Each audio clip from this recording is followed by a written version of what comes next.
Good evening, everyone, and welcome to the third week of the Inkosi Super Cup, brought to you by Nodwin Gaming. This is season 5, and before I continue, let me welcome our fellow casters, DK and Patchy. How you guys doing?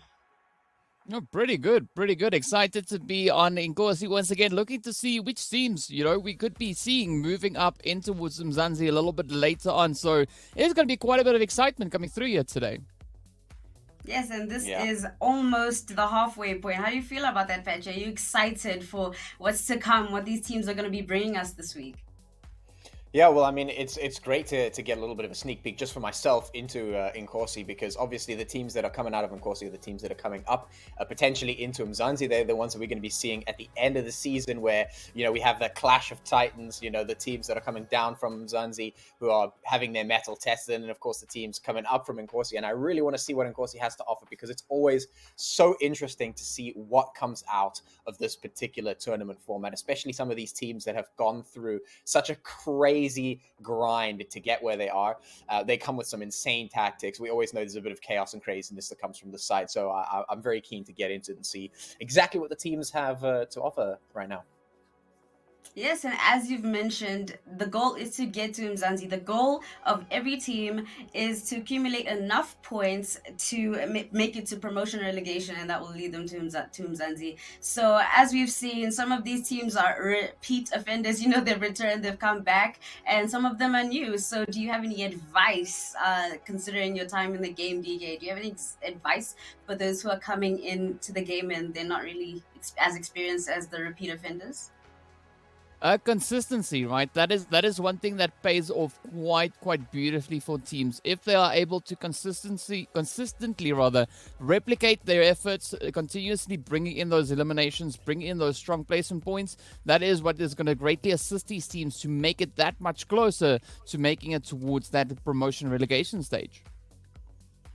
And as for our repeat offenders, the first week was Navi Gaming, who took that first week. Second week was, of course, Cryptics, some of the more well-known teams, and Cryptics is, they're goats in the game. So how do you guys feel about Cryptics' return to the Inkosi Cup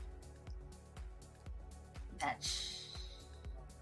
Well, I mean, personally, I don't really know a lot of the teams that are actually coming through here, which is always why it's exciting for me, because they're new names on my radar, at least from the Umzansi perspective. I've actually heard a little bit about, we were talking about this behind the scenes a little bit about the Cryptics. I have a bit of a high expectation for them that's been placed on them, so I'm definitely looking forward to seeing them around. And hopefully maybe in the next Umzansi season.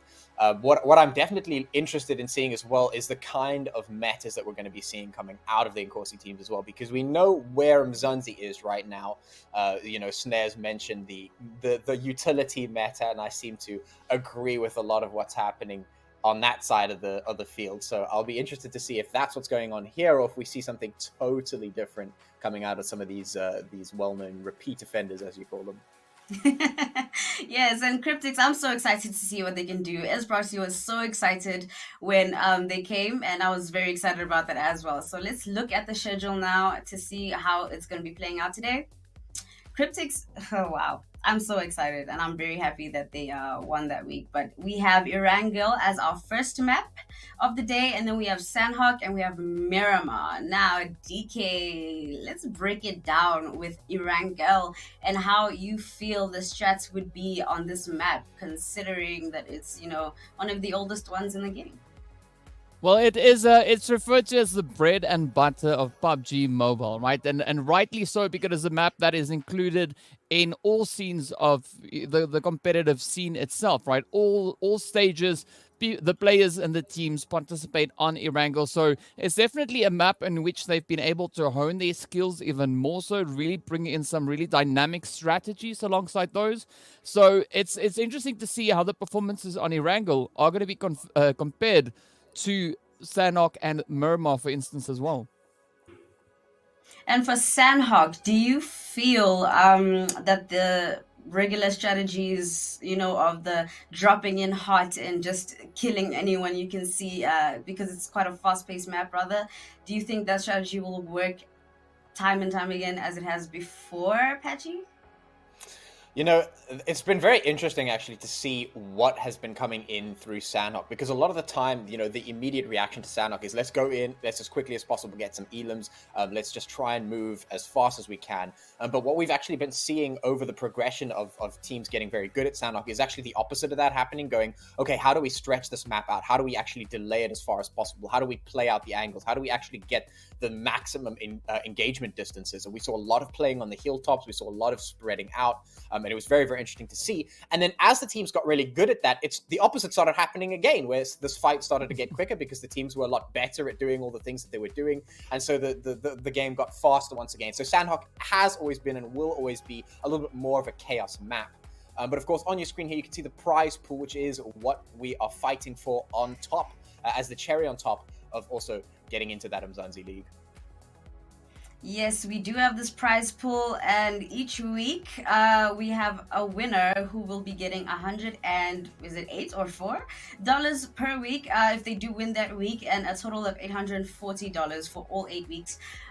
So far, first week has gone to Navi Gaming, second week has gone to Cryptix, and we'll see what happens next, guys. We'll see who's gonna take the next maps. Obviously, the Costas curse wasn't strong enough to keep Cryptix from going down last week.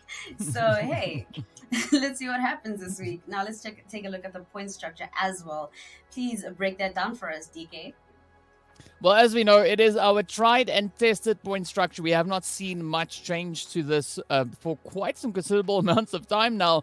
But, of course, the teams walking away in pole position will be awarded those 15 points. It trickles down to where the teams in finishing up between that 8th and 12th position will be awarded 1 placement point. And, of course, 13th to 16th, they end up with that big fat bubble. And the ever-essential 1 point per eliminations. We've seen teams really utilize that, and with that, of course, then promotes a little bit of that aggression to come through, because we've seen teams that, for instance, have ended up in like that 8th to 12th position, really utilizing the eliminations, and with that still managing to bring in some much needed points to solidify their position on the leaderboard. They definitely have, and they need to get these eliminations as well, because as we've seen in the previous week, you know, kills do matter, not just placement points, because 29 kills was, wow, that was a lot. Did you guys see that? Patchy, did you see that? That was wild to me. It is kind of crazy. It is kind of wild. We have teams that do that sometimes. They like to give us a little bit of a swing, and the real heavy hitters are the teams that actually grab those double-digit point placements, where between first, second, and third, and then still get double-digit kills, thereby basically doubling their points. It's nuts, and they can often change the entirety of the leaderboard format by doing that. So, yeah, some of these teams can definitely be insane. And speaking of the teams, let's actually take a look at the teams. Because we want to see who is going to be in the tussle today. Ooh, today we have the Prophecy Royales Dream Team, Wolf Demoniac, Valhalla Esports, Navi Africa, Jack Daniel Esports, Citizens Esports, The Nightmare Esports, and we'll be looking at the next page shortly. But DK, how do you feel about the current roster that we're looking at right now? Current teams. I mean, it's gonna be exciting, right? Because there's a few teams that I personally have not seen yet, and then there's of course teams that I have seen before. So one of the teams, for instance, here could be the players there from Citizens Esports. So going to be looking to see what they will be bringing out on towards the battlefield. As we know, if I'm not mistaken, this is Dr. Sid's people coming in here. So you know, we want to potentially make him proud, as he's always been, you know, so kind of glued into the performance of his own team.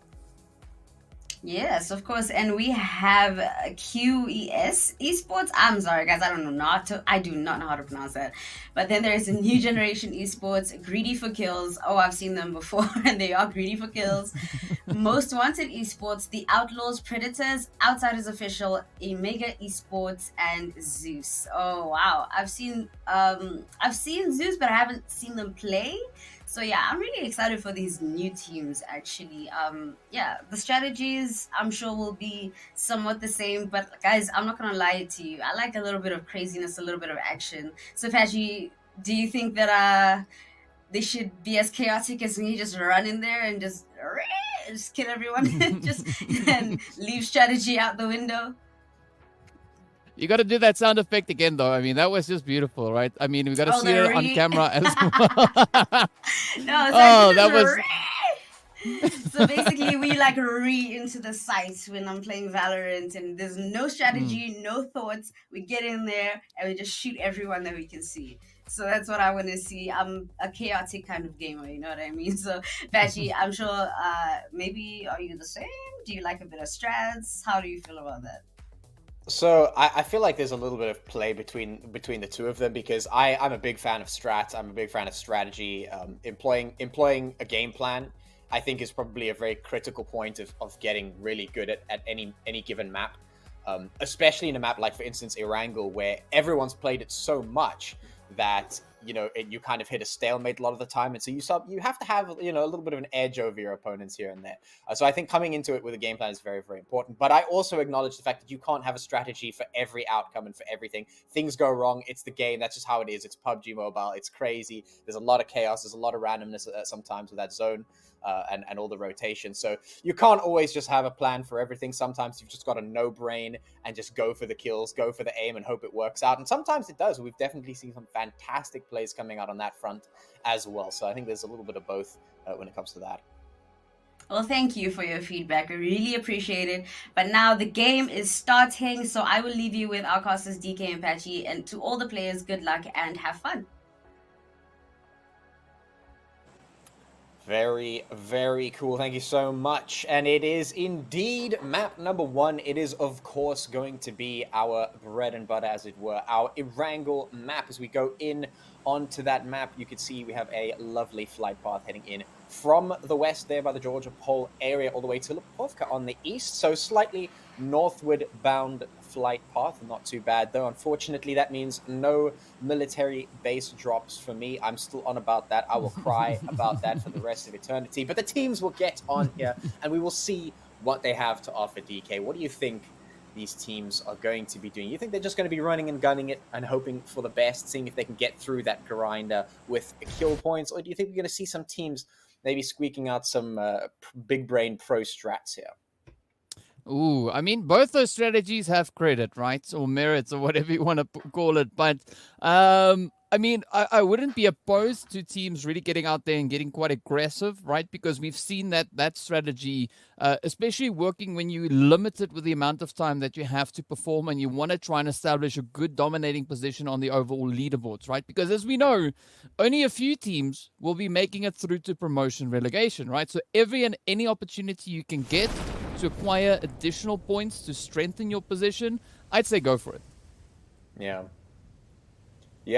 I think so. I think that's the way to do it, especially with the format of the Inkosi Cup. I think that definitely the teams need to be a little bit lighter on the feet, a little bit more ready to get aggressive and get in there and get stuff done. So I'm really hoping that we could see that from the teams here. We'll see if they can get things done as quickly as possible. We have been seeing a very interesting trend on the Umzansi side of things for some of the teams who like to throw a little bit of caution to the wind and sort of jump in with very limited gear. And we actually had a conversation earlier, myself and Esproxy, about the gear levels. And I'd like to hear your thoughts about this, DK. What do you think about gear levels? I mean, a lot of teams want to go in and get the maximum possible gear, to try and be as prepared as possible. But what do you think the minimum amount of gear that you need is? Like, are you happy with just slapping on level 1 helmet, getting a shotgun in hand, and just going ham on the nearest team?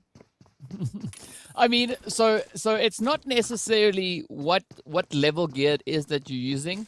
I think it comes down more to how you kind of utilize your position, right? Are you able to evade the shots coming through? Because if you are, you can get away with no gear whatsoever. But if you play a bit of a potato game like myself, ideally you want to get, as much gear as you can manage, just in case you bump into an extra tree here or there, or have a little bit of lead flying in your direction, a little bit unexpectedly. So it depends on kind of what your level of preparation is and how adept you are at, kind of coping with whatever surprises the game could be throwing at you.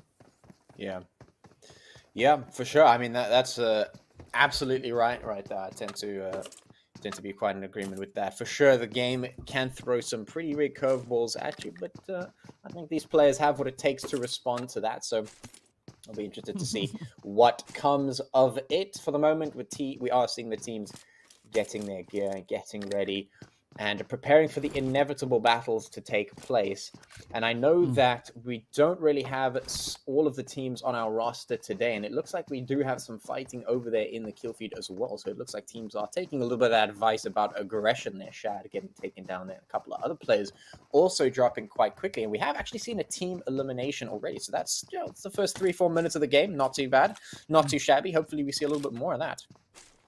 Yeah, I mean, I believe that was Zeus that now came thundering down on one of the opposing teams. And I believe it's also then the players from the Outlaw Predators that actually were the first team to get eliminated, the shots coming through. But now it is going to be the players from Greedy for Kills coming under a little bit of pressure as they're getting rushed by Zeus. This could be another beautiful clutch coming in, but as we can see already, right? Greedy for Kills sitting on those 4 eliminations. They've been able to deal a little bit of damage. We can see those knocks up ahead, but now it's going to be up to Vibes and Romeo to keep up that, or to keep the team rather in contention while they're busy fighting it out in the blue zone.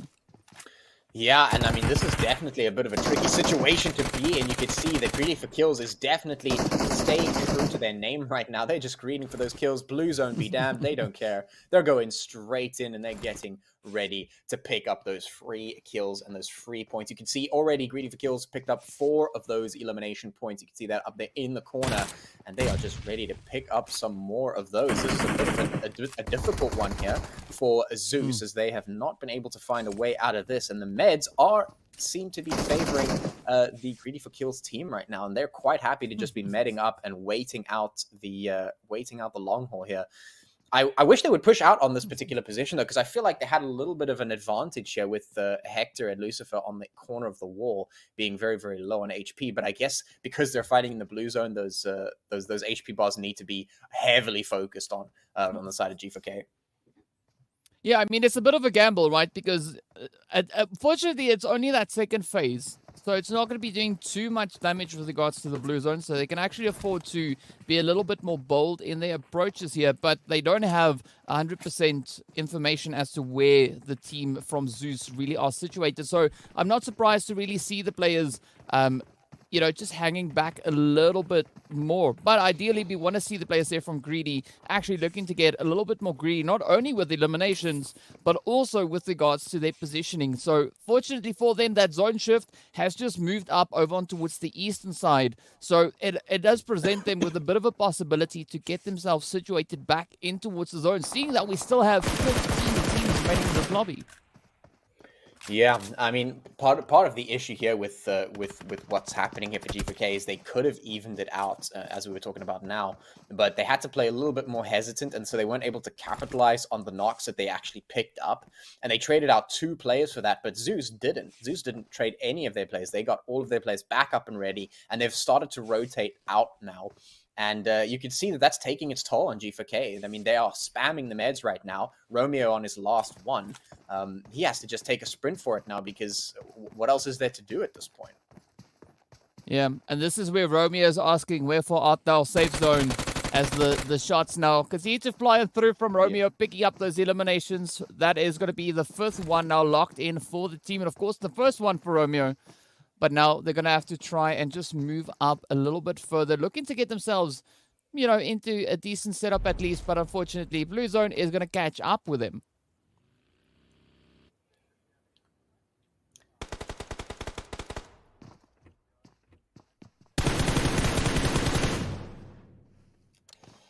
All right. So we've just received a little bit of word.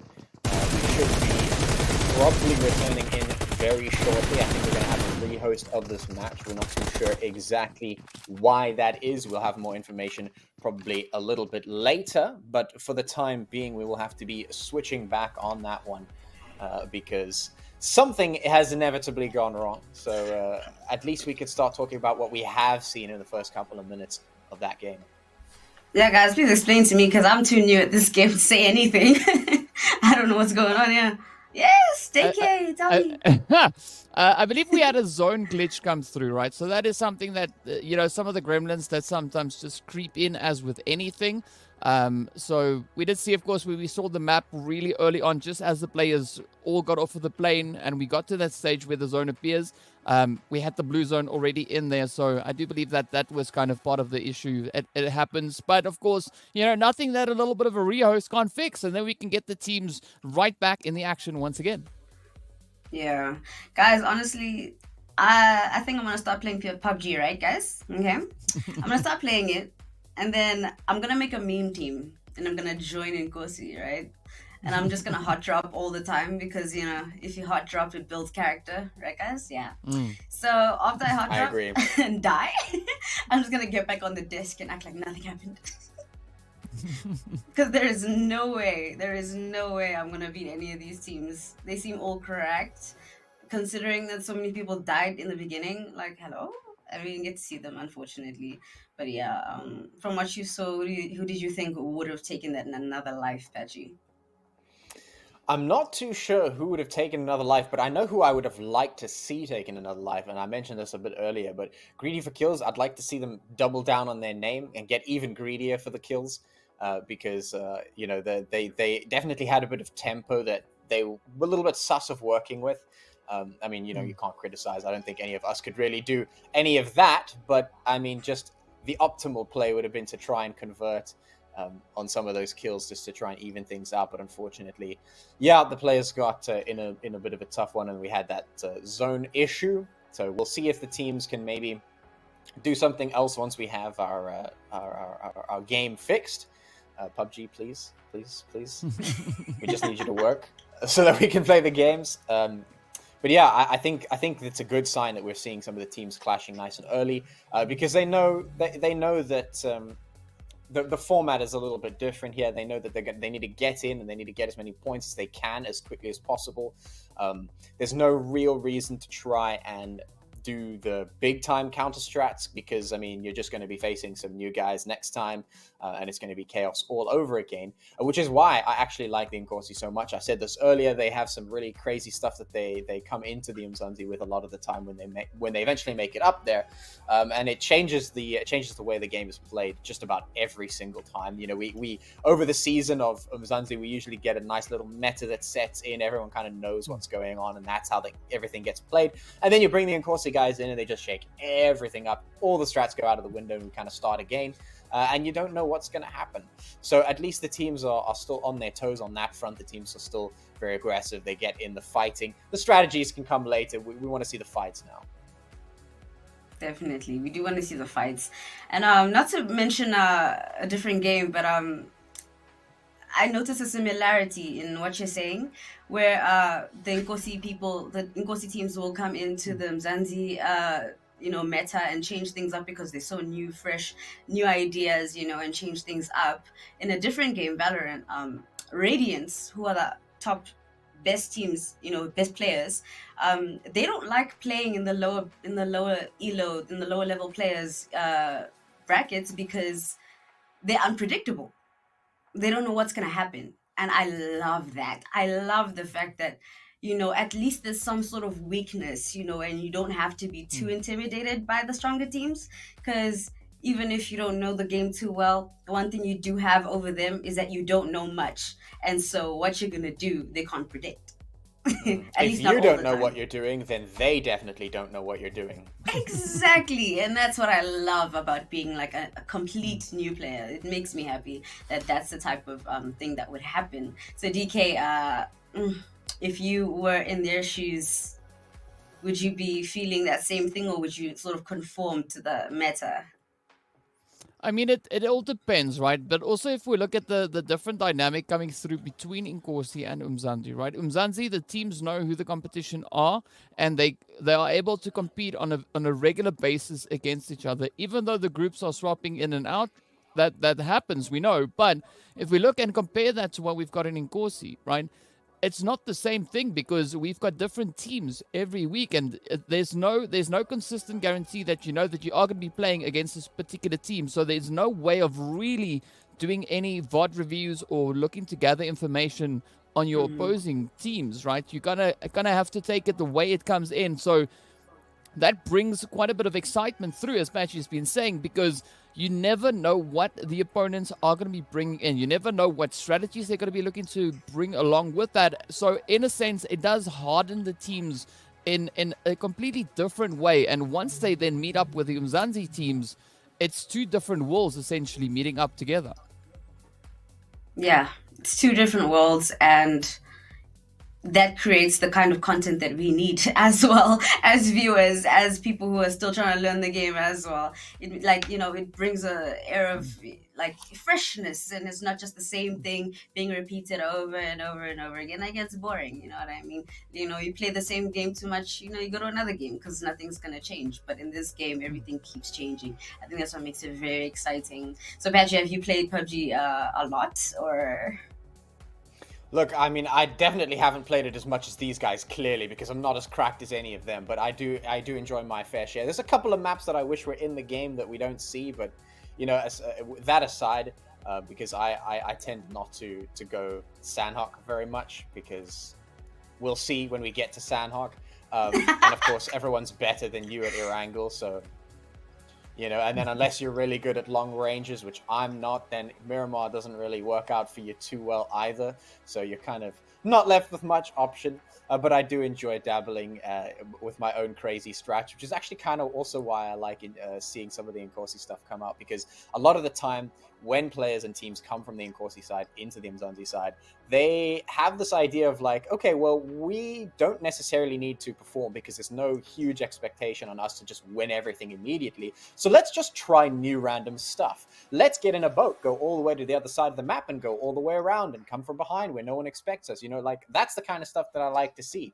You know, and we've seen that time and time again in the seasons. People whip out something that doesn't seem very orthodox and it turns out to just be totally insane, but it's fun. We like that. We like to see that. I mean, like you mentioned, you know, sometimes the tried and true, as good as it is, as meta as it is, as effective and great as it is, sometimes we just like to see the teams go, yeah, we know this is better, but we're still going to do this other thing because it's way more fun. Yeah, the whole world is going left. Let me go right. You know, expect the unexpected, and if they're expecting you to do something, do the exact opposite, and then it's just, you know, who knows how it'll go, but just try your best. But now I know that you, Patchy, I know that you are leaning more towards strategy and how much you value strategy. But DK, do you value strategy more? Do you value mechanics more? Ooh, that's an interesting question. Right. So, I mean, I like both of them, I think are quite important to use. And the challenging part is kind of finding the balance when moving into you know, teams that you know use a specific kind of strategy when playing their way around you know, a map like Erangel or Sanhok, for instance, right? You know that you can expect them to kind of drop in that location, and this is what their rotational path could be depending on where that zone is going. But I mean, being able to utilize the kind of mechanics of the game, you know, knowing how to best utilize that to your advantage, I do think that also plays quite an important role in the overall success of a team. But I think that's kind of shared with the importance of the strategy, right? Because without a strategy, what are you going to do, right? You're just going to run around and shoot everything that moves. That could work. But, I mean, that could also backfire tremendously. And, you know, it could be quite devastating for the performance of your team. Yeah, it can be devastating, and of course, I know the worst of it because all I am is no thoughts, run in, shoot. But like, yeah, I think a strategy is very important, especially in a game like this, where the maps are huge, especially that last one, Miramar. That map, oh my goodness, you need a strategy for that map. There's no way. So I was wondering about the gun meta. You said that you have experience with the guns a little bit. So is it shotguns this time around, or like just explain the gun meta, that one that's like currently going on, DK? Well, one weapon that we do see being utilized quite a bit now, and it is a little bit on the cracked side, is going to be the UMP, right? So it's a SMG weapon. It's insane. We see quite a lot of players utilizing that, and with really great success. So it's interesting as there's updates and stuff that comes out, and they do nerf weapons, and then, you know, they crack others like the UMP 45, for instance, right? it's great to see the teams and the players really starting to adapt to what is, kind of the meta at that point, what the most ideal weapon kind of setup could be. And we've seen that kind of, done in several different ways. We've seen players with like a UMP and then they've got an M4 just to make sure, because, also M4 and AK, those two weapons are, they've got their kind of like pedigree with them, right? M4, great stability over a little bit more of a long range engagement, but also quite devastating up front. But then you get onto the AK, for instance, which is just a different beast all by itself. I mean, if you come running around the corner and something surprises you, there's a really good chance that, you might be able to pick up that elimination depending on what it is that scared you, right? Unless if it's a tree, I mean, good luck. The tree's not going to go anywhere. But the UMP has also been utilized so much. And I mean, the level of kind of the recoil control coming through on the UMP, it allows for a lot more precision to be brought in.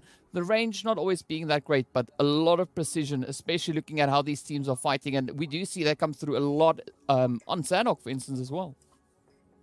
So precision gunplay, it does play a part in this, right? It's not just like sort of spray and pray type of thing, like maybe in other games like Apex Legends. It's a bit more precise this time, DK. Am I correct?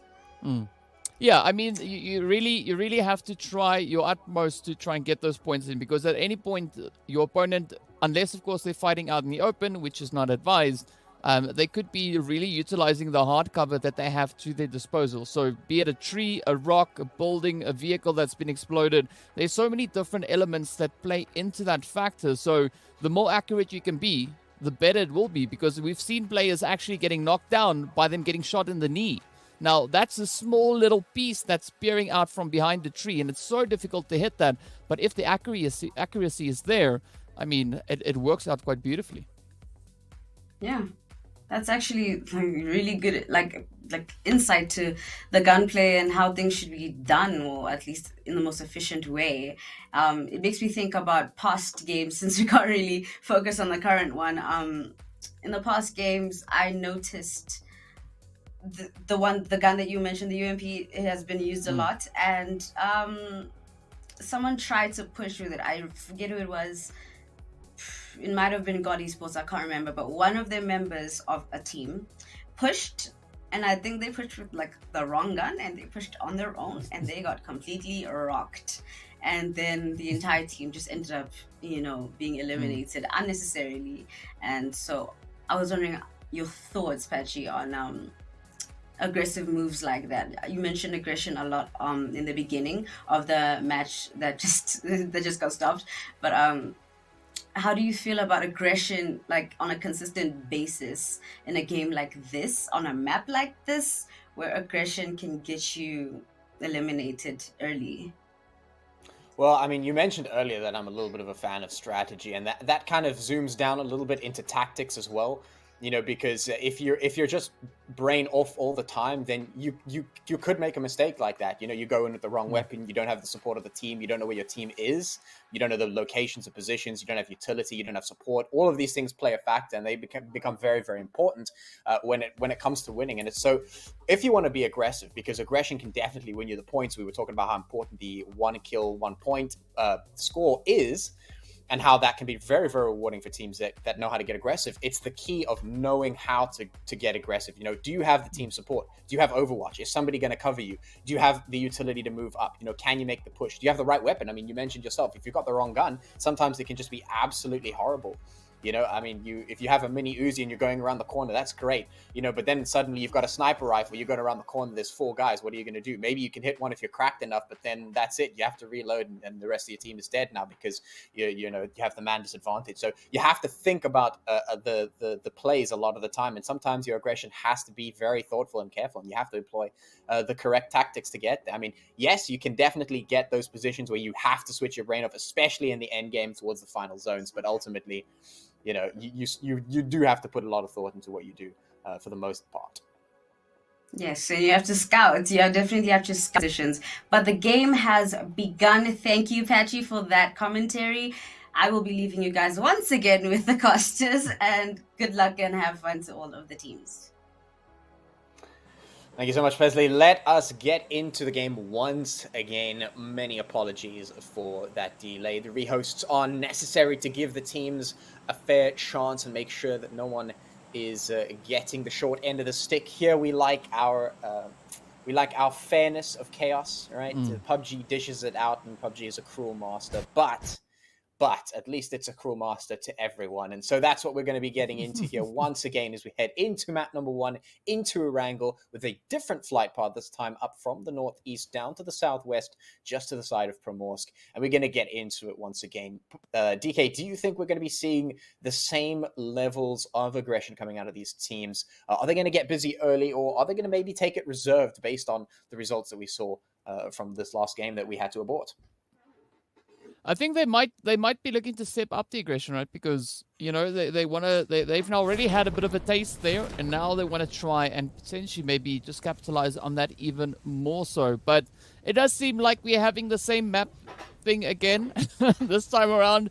Those gremlins, you gotta love them, right? Absolutely fantastic. But I mean, you were talking about the stick, teams getting handed the short end of the stick, right? But I was kind of expecting you, like I was waiting for you to say something like, we like our sticks balanced, right? Because then I would go like, yeah, sure, that makes perfect sense. Then you went off in another direction, and you got me off guard on that one. But it's going to be interesting to see how the teams are going to be looking to deal out their strategies, and where they're going to be focusing on. Are they going to be focusing on positioning? Are they going to be focusing on getting those eliminations locked in, or could they be going for a little bit of a balance of the two? Well, I mean, you mentioned yourself a little bit earlier when asked that consistency is very, very important. And I think consistency comes into play in this question as well, because, I mean, if you're consistently placing decently well towards the top half of the leaderboard, and if you're consistently getting kills, then obviously you're going to be consistently getting points, moving up the leaderboard, and basically getting where you want to be. And I mean, in a format like this, getting the ultimate win every single time isn't necessarily the goal. The goal is to get enough points to make sure that you go through to the next round, to the round that you really want to get to. You want to make sure that you get to promos eventually. That's the goal. And you don't need to win every single game for that. You just need to be consistent, truly. And I mean, it's true in this format as much as it is for anything else. The teams getting in and just making sure that they are putting something on the board that is better than nothing. And that's where that's why we ask all the questions about tactics. That's why we ask all the questions about strategies and being able to use mechanics and whatnot, because that all comes into play when it comes to that. Because the teams then want to say, okay, how many points do we need to get? We want to get some double digits here. We want to make sure that we're kind of balanced, kind of consistent here. So let's not get aggressive early. Let's play a little bit back. And that's when you get into the strats territory. That's when you get into tactics territory. If you're you're sitting there and okay, we've got a couple more teams to go before we're in the top half, or before we get the double digits, or we're waiting for the teams to rotate before we start getting the kills. That's when you get into that territory. And I mean, that's exactly what we want to see. Yeah, and I mean, it's also important for teams to come in and, not try to bring in too many delayed rotations, right? Those strategic delayed rotations, right? You know what I'm referring to when I say that. Of course, yeah.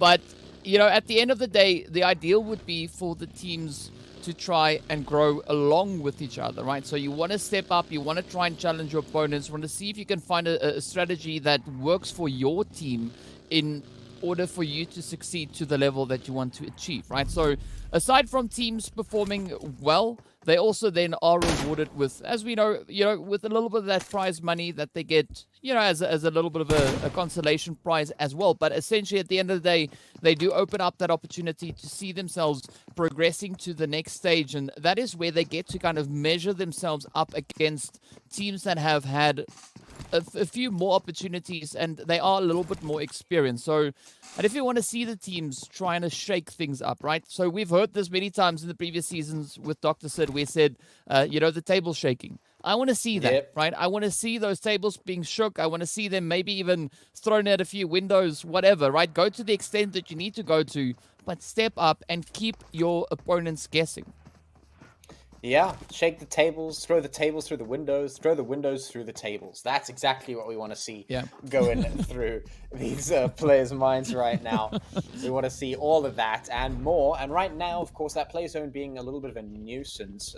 Not sure. I think we're just going to play on for this one. I'm not 100% sure about that one, but I mean, yeah, the teams will just have to play with it. They'll just have to make it work, and I mean that's what PUBG players are good at. To be honest, you know, they get thrown a little bit of a curveball when that zone does something crazy. Hey, it's doing something crazy now. You just got to deal with it. You know, improvise, adapt, and overcome. This is where the windows are going through the tables. Yeah. Yeah. Speaking about the windows, right? We got Santa about to hop through the windows here as well. I know it doesn't say Santa, but I just say Santa. Then, of course, Supra also now just going to be looking to join up with the rest of the team here.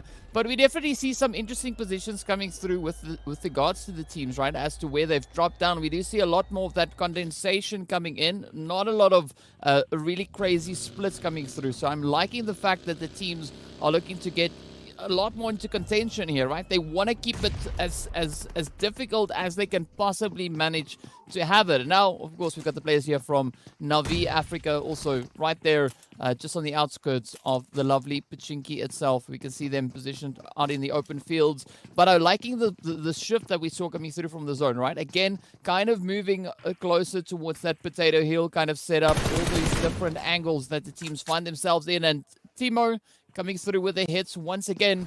But, you know, we did see that funny issue coming through with the zone once more as we dropped into this game. So that, of course, then only means one thing, right? Yeah, it's our favorite thing, isn't it? We really like this thing. Oh, man. It is unfortunate. Hopefully we can work through the issue as quickly as possible. The rehost generally does take a little bit of time, and hopefully it fixes the problem. So we will be going into that once again because we want fairness in the game. But you know, you were talking about you know what, they're getting a warm up. But you were talking about the balancing of the sticks, right, DK? I mean, actually, if you think about it, we don't want a balancing of the sticks. We just want an equal amount of short sticks distributed to everyone, you know, across the map, because somebody's going to get the short end of the stick at some point. It just needs to be doled out just at random in general, because you know, RNG has no bias. Yeah, guys, this is... Sorry, DK, continue. No, that was it. It's just like, well, yes, Patrick, you're right. I mean, doweling sticks out. If not, why not? You know, sure, be my guest. Honestly, at this point, they're just getting in, vibing. Hey, guys, getting little, like, love taps in. Like, hey, guys, just want to test my aim. Aim labs have been working out for me. Wait, do they have aim labs on mobile? I wonder if they do have aim labs on mobile, to be honest. No, they don't have it? Then they just cracked on their own on mobile? Okay, that's wild. Yeah. Would you ever get into mobile gaming as well, DK? I mean, I am in mobile gaming, right? So I'm sorted when it comes to mobile, right? I'm full on mobile, right? Like, I'm ready to roll, you know, name a title. We got to give it a bash, right? It ranges from everything, and I've said this so many times before, from Candy Crush all the way up to, you know, PUBG Mobile. I mean, if it's there, if it's on mobile, sure, why not? Let's give it a bash. Wait, what level are you on Candy Crush? I want to see how cracked you are. Do you want to know? You want to know the honest answer, right? So I'll give you my true honest answer here. I've been at it for a little bit now, but I'm on level... I think you've uncanned a can of worms there, Pesley. I don't know if this is a number you want to know. If it's less than 2,000, you are not cracked. So you can't see the number there, but it says it's number 4574. 4574. Okay, close to me. Yeah. Interesting. Okay. I mean, I guess you're kind of good at the game, I guess. What about you, Patchy? Mobile gaming? No? Yes? No? I don't play Candy Crush, I'll tell you that much. He's throwing, guys. Let's riot. It's time. He's throwing. We need to riot. Listen, Need to join I'm a us. casual peasant, all right. I don't play hardcore pro Candy Crush. You know, I'm not the professional esports Candy Crush player. I apologize. What mobile games do you dabble in then? Aside from PUBG, which I like to do, you know, out in the middle of the field, so that my Wi-Fi is as bad as possible. I also like to dabble in a little bit of Clash Royale. You know, the good old, the good old classic that no one seems to play anymore, which makes me kind of sad. Yeah, I like to dabble in some racing games, a little bit of Mario Kart. No? Yes, no? Not into it? No?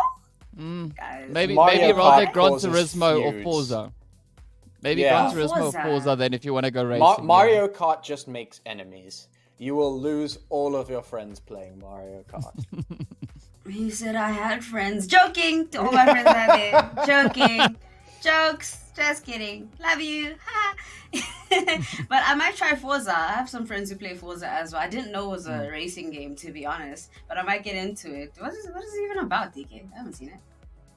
Well, cars, right? Cars. Racing. It depends on which one you play. You've got Forza Motorsport, and then you just got Forza Horizon, right? Which is a whole like kind of themed story game, right? So it's regarding racing, and you essentially step into like a racing event, and there's a whole different variety of races you can go through, and achievements you can try to unlock, and vehicles that you can win.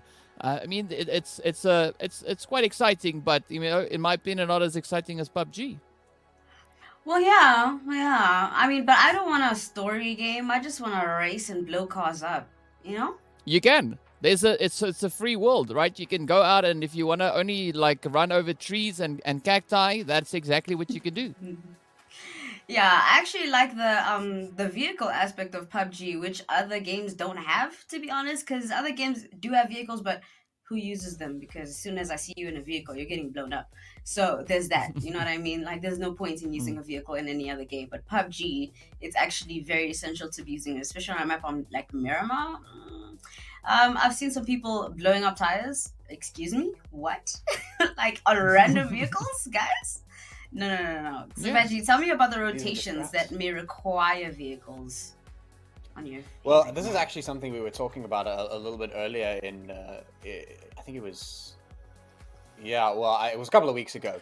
But this question was actually, this question did come up, and it's very interesting to see because, as you mentioned, not all similar games have, you know, vehicles that you can use for rotations or whatever. And then a lot of the time, if they are, it's not that great to get into them. They're not as usable. But you've already pointed out that a lot of the time in this game, it can be very essential. I mean, for a map like Miramar, for instance, that is just you need to have your vehicles. You need to know where the spawn points are. You need to know where you're likely going to be able to pick up a vehicle. You need to get one as quickly as possible. If you can get mobile, you can get your team mobile. It's just so essential. And I mean, the real goal is to split your team 2-2 in two vehicles and be able to cover ground, be able to move so you don't get caught out all at once.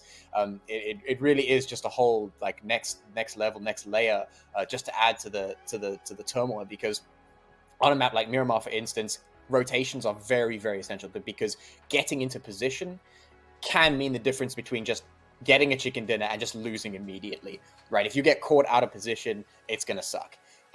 If you can get a really good position, though, it's going to be great. You're just going to get those kills. You can just sit there getting as many as you like, which we have seen sometimes. Shout out to 4KT in season 4, I think it was, sitting on top of a mountain, killing everyone on the map. It happens. And that's just how powerful positioning can be if you know what you're doing. And that really is what comes into play. For a map like Erangel, for instance, it can be very, very useful just to be able to keep ahead of the curve, because what vehicles then also do is stay in place for a longer period of time. If you want to loot up an area more for greater lengths of time, get more in depth, make sure you've got everything clean. Then you can do that, because even though the zone's coming through, you can just hop in the vehicle, you can get out. It enables you to flee from a team that is currently pushing you or trying to get up in your grill.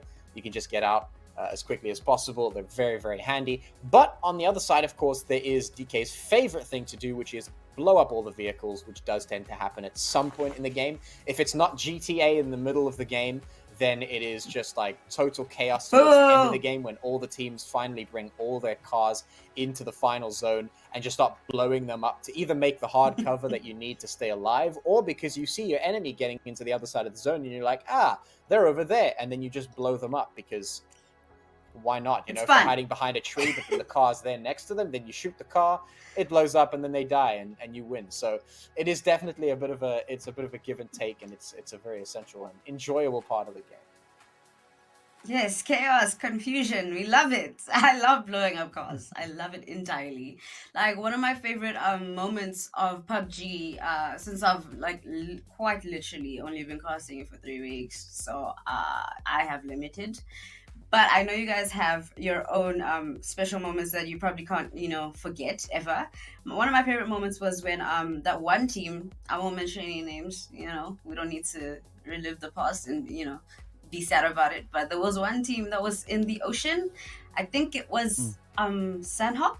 Yeah, I think it was Sanhok. And they just got farmed in the ocean. It was just like a bloody ocean situation going on there. And it just reminded me of Game of Thrones. And I was like, mwahaha, because, I like chaos. So what was your favorite moment? What has been, some of your favorite gameplay in the game, DK?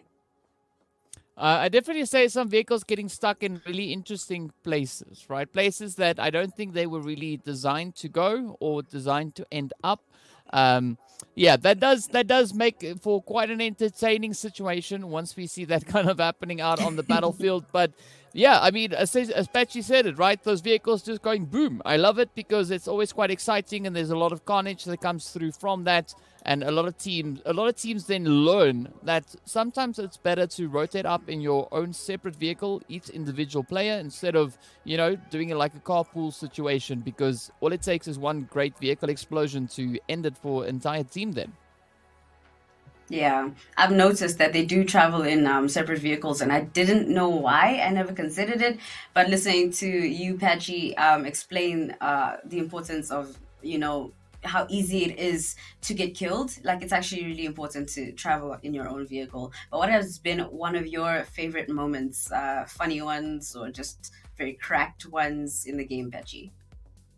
So I think I have a couple of favorites in mind. The first one being there was a time, I believe this was also on Sanhok, if I'm not mistaken. I think DK will be familiar with this one as well, where we had a team get into a boat, go all the way out into the ocean, and then sacrifice one of their teammates into the deep abyss to get that RNG blessing from the game before they went back onto the map to keep playing PUBG. So that was great. That was fantastic. We love that. I wish we would see that again, truly. Any of the teams that have the bravery to get patchy points, that's how you do it. And then there have been a couple of very interesting moments. The other one being, we had a time on Miramar where the zone decided to go all the way to the one side onto unplayable terrain, and it actually focused in on the unplayable terrain. And so the team had to fight up the mountain until they couldn't get there further.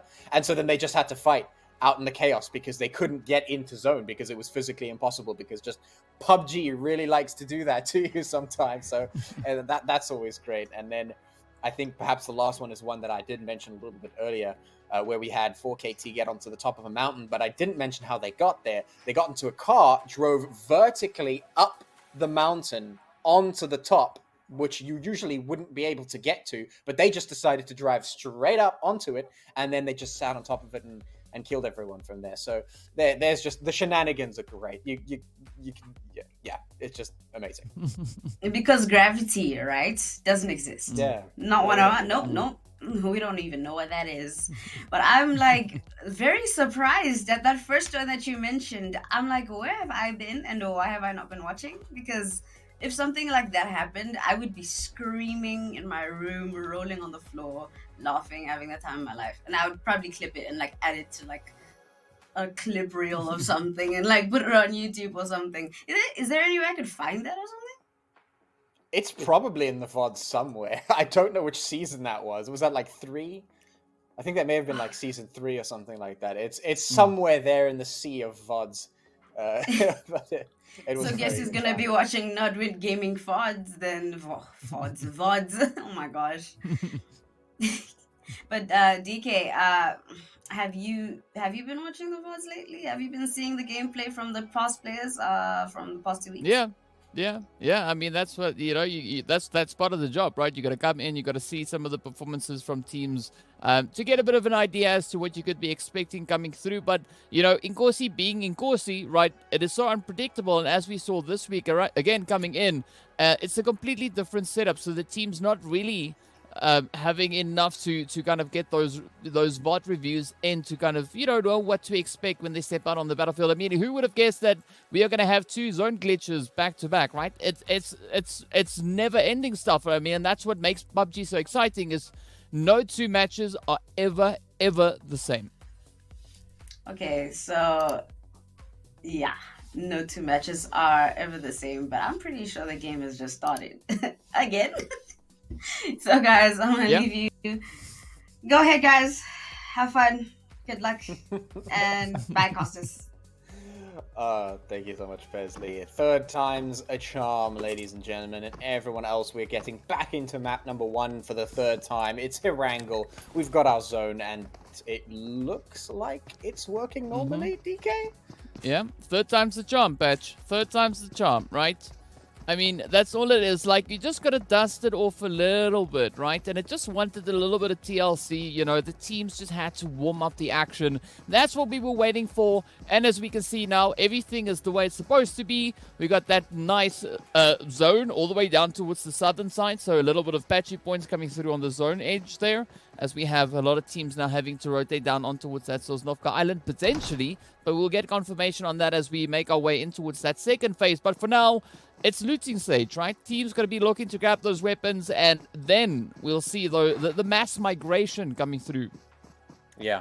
And you know what? This is a great example of where vehicles can be very, very useful, because a lot of the time you just have an easy zone. The zone drops right on top of you. You're inside of it, or you can just walk a few meters. You get inside. It's good. But this is an example of where a lot of the teams are far out of position. We have teams in Stalba, Kameshki, Zaki, Shooting Range, George, all over the show. They need to get into that zone, which is all the way down in the south, in the southwest. So they do need to get a move on, and it would be very, very useful to have vehicles at the stage. And of course, that's where you want to employ the tactics. You want to pick up at least 2 vehicles if you can, maybe even more, just to make sure your team doesn't get caught out altogether. Make sure you can cover more ground and take different approaches to get into the zone, because we all know how difficult it can be to get into zone sometimes with all those gatekeepers hanging around. So this is definitely one of those examples where vehicles become an essential part of managing to stay in this game, especially if, as you mentioned, that 2nd zone does go down into the Sosnovka military base. Then, of course, getting in there as quickly as possible is going to be an absolute must, because once that zone starts to move in, we know how absolutely crazy it gets. And right, if you look at the zone right now, that Sosnovka military base, if it does get selected for zone number 2, we have 1 bridge that's inside the zone and 1 bridge that's outside the zone. And of course, we already know that the gatekeepers are going to set up their tents over there on towards those bridges. They're going to be waiting. So, it's going to be either cross the bridge and try your best, or swim across the channel and hope that you don't die immediately. And that is, of course, if you don't get there in time with your vehicles. Yeah, I mean, that is definitely going to be something to look at. And, sometimes it's not even tents. Other times we see caravans being put up. Some of them even build, like, full structures there. If only that was possible in PUBG. But either way, right, it is going to be now down to the teams to get themselves all situated back in towards the zone. And I've been looking at the chat a little bit, and I see there's a lot of shout-outs coming in for the players of iMega, right? So now that makes me quite curious. I want to see why they are getting so much support. I'm expecting to see them just popping off and going absolutely insane in either this match or the 2 matches that we'll be having after this. But for now, we're going to be looking at the players here from Most Wanted, looking for a nice centered up position as they are rolling further and further through the zone. And what was great about the southern shift that we saw coming through, right, is for the time being, the zone is pretty uncontested, right? The teams have the ability to kind of move in, get themselves situated, find a decent position that they can call home, even, temporarily, and then from there on, wait to see if anyone has the same kind of idea. Yeah, I mean, that definitely does open up a lot of opportunity for teams that are looking to get the tempo advantage. They want to get themselves into the zone as quickly as possible, which goes actually a little bit back to the question that I asked a little bit earlier in terms of loot level. Where do you feel comfortable? Some of the teams feel a little bit comfortable with just picking up some loot as quickly as they can, jumping into those vehicles, hitting right into that zone to get a good position, which can be very, very favorable, but can also put a little bit of strain on you if you're not constantly looting as you rotate, as you move. If your selection of rotation spots is also a little bit off, then you could miss out and potentially be down on utility or ammo and such things. So it can be a little bit trying here and there, especially if you go into the late game and you haven't found any upgraded gear. It can be difficult. But I mean, a lot of the time, you were talking about this earlier, DK. A lot of the time, sometimes that loot level can actually be a non-factor if you play your cards right. And I mean, if you get your good positioning, it could potentially be utilized to quite great effect. I mean, we've seen players clutch elimination with a ban, Batchy, right? Because the dynamic is in there. You can throw them now, right? So, oh yes. I mean, it doesn't really matter what weapon it is that you have. Obviously, everyone's got their weapon of choice, the weapon they would prefer to utilize. But I don't think it's it's the end of the world if you can't really find that exact weapon. It's not like you're gonna exit the game and go like, you know what, now I can't play because I can't find my M249. It's just what it is. But what we are seeing though is also a little bit of that spray action now coming through, right? The tried and tested M4 doing its thing, just showing us that beautiful long range spray with the nice recoil control coming in there as well. So I'm excited to see these teams actually start cracking down, right? Getting into the action because they've now had their two rounds of warm-up. So I do believe everything is now limbered up as it should be. And now it's just time for them to go to town, go absolutely crazy, and just, bring in some absolutely phenomenal PUBG action. Absolutely, and speaking about action, we do have some of the action going on in the kill feed. Thankfully, we do start to see a couple of those knocks coming through.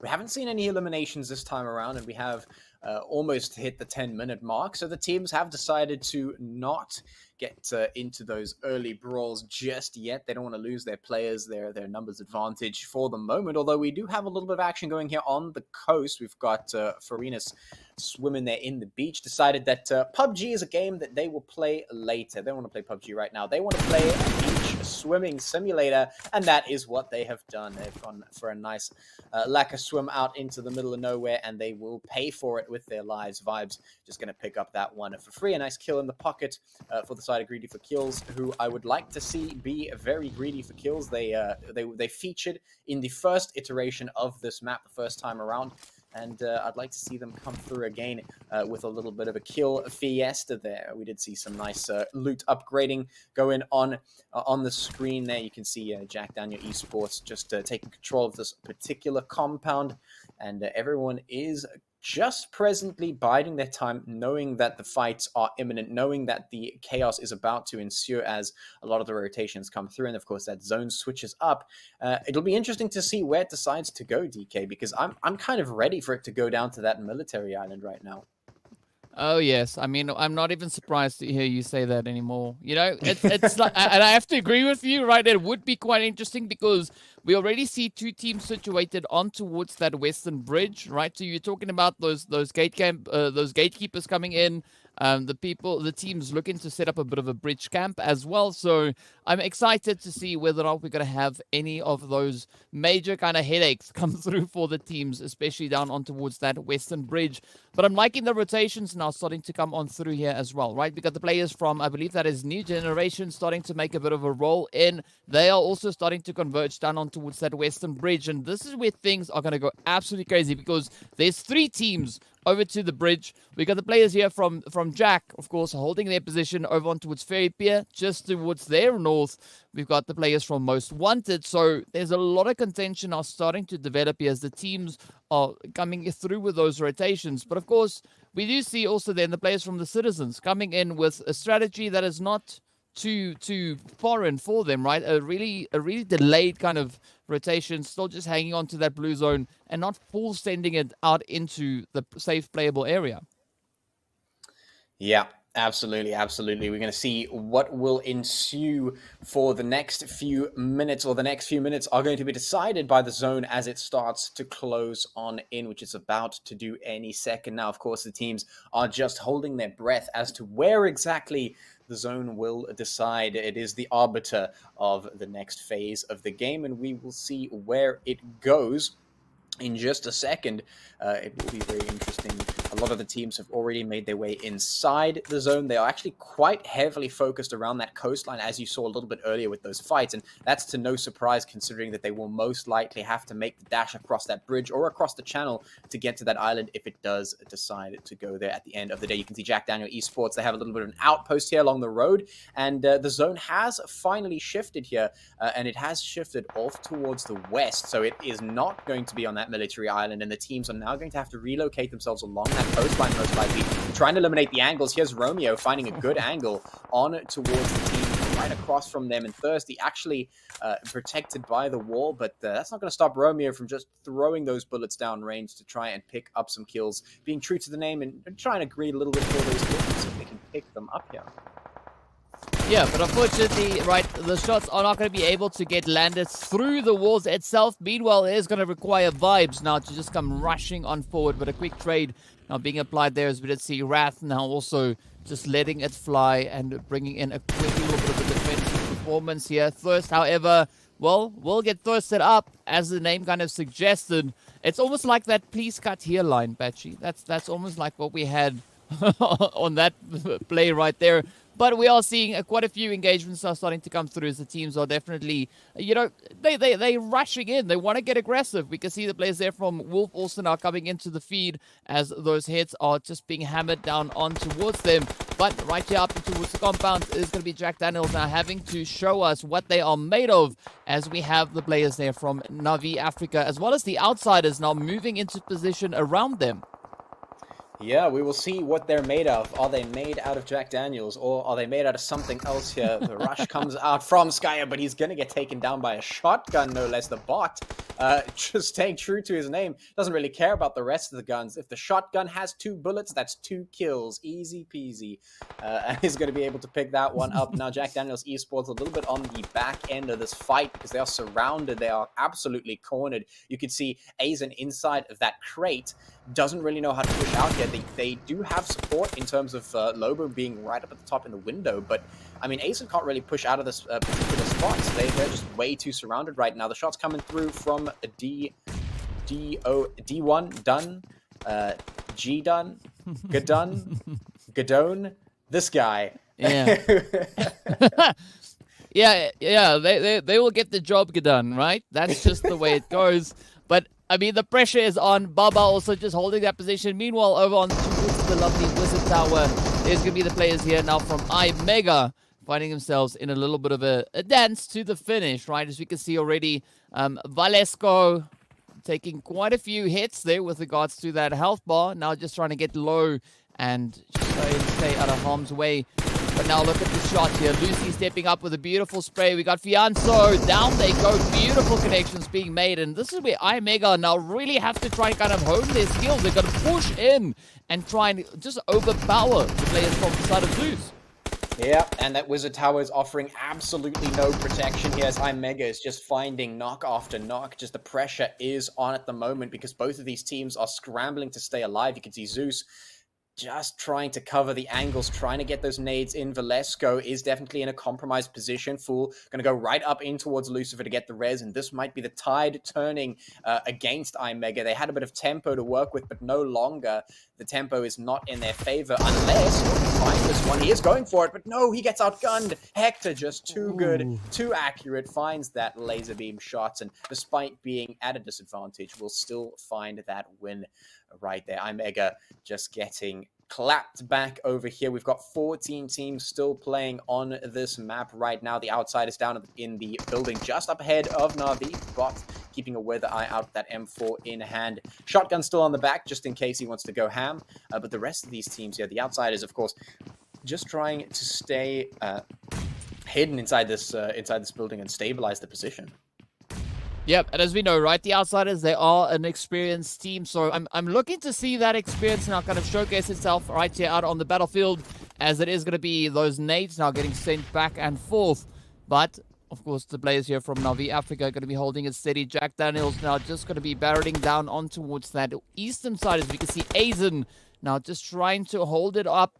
They get to see if they can find a good position to maybe make a bit of that third-party play. Aiden rather, Aizen, wow, is the final hopeful for their team. So no pressure, right? You just got to try and evade the flames, as we can see them already getting deployed now. And it does seem like the outsiders there are really trying everything in their arsenal to get that elimination locked in their favor. Also, right behind them, we can see the players there from Greedy for Kills also now starting to just looking to, you know, maybe bring in a little bit of a fortification on those positions as well. But now with that elimination being traded up, it's going to be up to Navi and outsiders now to show us who can find the hits as Wonder. Oh, now gets a little bit backstabbed by his bag sticking out. Yeah, it happens from time to time. It happens to the best of us, and Gadun is getting it done right here into the outsiders. The shots are landing as they should, and he is picking up a little bit of reward for that. Not able to find the execution there, so won't be able to find the point, but at least the pressure is certainly on here. Outsiders feeling the heat at the moment. We've got Baba just sitting out here in the outside cabin waiting to see if the outsiders are going to try and make a dash out of this particular position. You can see that the zone, especially there on the minimap, you can see the zone just slightly out of reach. So once that blue starts moving in, they might just be forced to move out, and they know this is definitely coming. It's on the way. So they have to be very wary of this position. They know that they only have a few minutes to fight it out here in this particular position before something needs to change. And once that pressure starts to build, we are either going to see a rotation or elimination, or potentially even both of those things. You can see the nades are starting to fly as that pressure builds between Navi and the outsiders. And of course, as we take a look at the map, you can also see that zone has shifted into a very, very fun spot there. Oh, it's going to be amazing. It is going to be amazing, right? There's going to be a lot of bloodshed, a lot of chaos, as we still have 13 teams remaining. We've got 45 players alive, and we've got about, like, I don't know, 30% of playable area for the teams to try and utilize. So we could see a little bit more of that aquatic approach coming through here for the teams. You know, they're going to be looking for Atlantis, but for the time being, there's going to be Navi and outsiders just on the outside of that zone. You can see the zone just barely in front of them. So whoever wins this fight will not have too far to travel to get themselves secured up in towards the next zone. But it is going to be, however, wondering what went wrong there as the shots just connect on up. And Navi coming in with an absolutely beautiful clutch to end it right there for them. And with that, Navi now sitting all the way up on towards 7 eliminations, Patrick. Yeah, they have found those elims. They have found the victory that they desperately needed here to keep those points rolling in, and they managed to do it with 2 players remaining still. They get to move in towards the mid to end game, and this is definitely going to be a very, very difficult mid to end game because of how reduced the space of the zone is. You saw there on the map a little bit earlier, because of all the sea, the ocean that is still inside of the playable zone, half of that is just taken right away because half of it is just ocean. And so all of that area is basically unplayable unless you try and dive in and go swimming and then try and hide around in there. Otherwise, you're going to be playing on the available land, which means already you may as well have reduced the size of the zone by an extra bit. So, I mean, the players are already playing with reduced space. The pressure is on, and these teams absolutely know it. They've got to kick things into high gear. They've got to get moving a lot quicker than normal. You can see the looting is happening as they go in towards the boxes of their victims to try and get as much loot as they can before they inevitably have to move up and take a strong position inside the zone. You can see the fights are continuing here for these teams as they look for more. Yeah, and they're definitely going to be presented with a lot more, right? Having everyone now just converging down onto that one single position on the map is going to result in some absolute insanity. But for the time being, the players here from Nightmare, they can just look to be a nightmare to whoever they can spot. We got the players just up ahead there from the Outlaws as well. The Predators just looking to, you know, set up a bit of camp over on towards that northern edge, while the rest of the teams are just going at it. We can see the Citizens coming through with a few hits of their own. They've rotated all the way from the most northern position on the map, and now they find themselves smack dab center up in towards Primorsk with a few connections being driven through. As you can see, Revolt now getting taken right on down. And with that, it is going to be up to 3 eliminations locked in for the Citizens. But, right, they got to be careful because as we can see on the mini-map as well as on the map itself, there's so many more teams looking for those openings, those opportunities. And we got Godyear also now getting traded up as well. Yeah, and it is going to continue to be that way. The pressure is going to continue to rise. The kills are going to continue to roll in here as that zone just gets a whole lot more difficult to play inside. The team now here from Zeus is slowly crawling up the side of this mountain, of this hill, to try and find a little bit of a leg up in this fight, up against the Citizens who are on the top of the mountain, and have a little bit of an overwatch of their partners or their friends down in the rest of the players down in this compound here, just across from New Generation Esports, who's also looking to wedge their way into safety here, just in the side of this playable area. And Zeus also feeling a bit of that pressure as they try and maintain their position on the top of the hill. Citizens are feeling the burn. They are taking quite a bit of damage as the fights continue. Who's going to come out on top of this one? Because there are so many teams now squeezing into this area. I love that name though, right? The big no-no, as they've been able to find a little bit of success holding on to the high ground just on the very edge of zone. But the New Generation, however, are going to be driving it in. As you can see, those shots just looking absolutely beautiful. 5 eliminations already to their name now, taking aim on towards Skull from the side of, I think that's Q, right? How do we say that? Quez, whichever way the shots are flying in, and Skull now having a very troubling position to try and cope with, as they are absolutely surrounded by a plethora of players. We can see Baba now also trying to get back up onto the high ground, quickly ducking in behind that ridge, but it's going to be to no avail, as we do see the players there from Zeus quickly jumping at the opportunity, and with that locking in yet another elimination. Yeah, and we're down to 11 teams, 26 players here in zone number 4, moving towards zone number 5. Nordwind looking for some shots in towards Zenz over there, but it will instantly get clapped back from behind, not expecting that that flank coming through. And now New Generation Esports trying to find something in return. Beast looking for a little bit of punishment, a little bit of revenge for his fallen teammate. And he will find some good damage. In fact, he's found so many of these players out in the open. He's done so much good damage to them. They need to be careful that they don't just drop down here. Beast is just laying down the damage, laying down the fire, and that's going to give him enough time to cover and potentially res Nord over here, which is a fantastic move from him. A little bit of a misplay from Val over there, not being able to take down Beast in time. Yeah, but I mean, it's not so often that we see 2 players with the same name actually getting into a fight. So that was great to have Beast and Beast now fight it out. And at the end of the day, Beast was the one to, kind of be crowned as the victor there, or at least for the time being. That res is going to come through potentially. So we're going to be looking on these teams, waiting to see who will be the next ones to jump. Citizens now just trying to play these compounds, trying to see if they can have as many of these angles covered. But this is what the challenge of these city finishes, right? There's so many potential plays that can be made here. You got to be at your prime kind of performance, being able to cover all these potential eventualities that could be making their way right down on towards you. But with that, we do see the zone taking another bit of a shift, kind of staying right here, centered up on towards Primor. So the teams now can just continue on with the absolute carnage.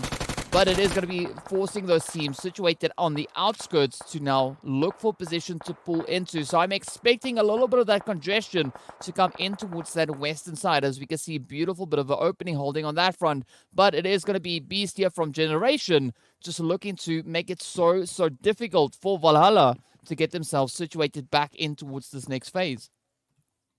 Yeah, it certainly will be Valhalla getting a little bit punished there for what they were on about, and they haven't been able to really recover from the first misstep that they made, trying to now just bounce back a little bit and get themselves into the zone, which is going to be a difficult task if there ever was one. So many teams in the surrounding area, so many of them vying for a position in that zone, as we have moved into zone number 5, moving towards number 6. And this is where we hit the end game really hard, and these teams, of which there are still 11, by the way, 24 players on the board right now. Things are definitely looking very, very difficult here, and I'm not too sure what exactly we're going to see coming out of these teams. I'm not too sure what to expect here, because there are so many teams that are in play that I really think that the crossfire is going to be huge. The third parties are going to be so difficult to try and manage, and really it's just going to be a bit of RNG as we move in towards the end. Yeah, it is going to be quite a bit of that RNG, but also, all right, we could still see a few of those strategies being deployed by these teams, right? I'm particularly looking at the players there from Dream Team, right? They're moving in from that southwestern side, and it's completely open for the taking. And if they are successful in their approach, they could actually be able to set up a beautiful anchor point to hold and defend from. As you can see, the players there from the side of Zeus, they were actually firing off in their direction. None of the shots really connecting up, but now even the players here from a new generation are being dealt somewhat of a challenging hand. So many more teams now moving into the vicinity, but they're going to try and be as proactive as they can manage. The shots now getting flung across. It is going to be Citizens now trying to drive in those hits. Up comes the rush. It is going to be another absolutely devastating blow as the players there from Dream Team sneak that elimination away. And with that, it is going to be the end of the Team Zeus. But now look at this Beast going at it once again. They've spotted out Skull. But could this be the play now and maybe the end for the players there from Quest?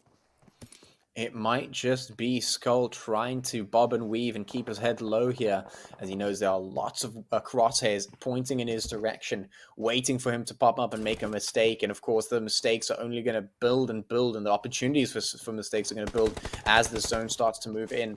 We've only got a minute left or so before that does start to happen, and the players are certainly going to feel that. The Citizens are certainly feeling the pressure right about now as the shots are starting to whiz past the heads of these players. You know, they're getting so close. It's a little bit too close for comfort. You shoot in any general direction and you're probably going to be shooting at somebody. And so these teams have to play extra careful, extra wary here as the teams start to whittle away at one another. It's going to be a tough time because there's a lot of teams that are in very close quarters here, and because the map seems to be closing in on this particular building area, it is going to be maybe a little bit more CQC than they expected. Yeah, I mean, but that is kind of the beauty of it. And with that, it is going to be Beast now to have a bit of a surprise come through as 11 steps up, gets the confirmation. And with that, Generation gets reduced by 1. But now it's going to be Beast now trying to find the opportunity. Gets 11 from behind. Beautiful vantage play coming in right there. But it is still a very challenging phase to play through. We still sit with 8 teams remaining, 16 players just strewn across the battlefield here. And, I mean, there's no one particular point that could be a controlling angle to move into.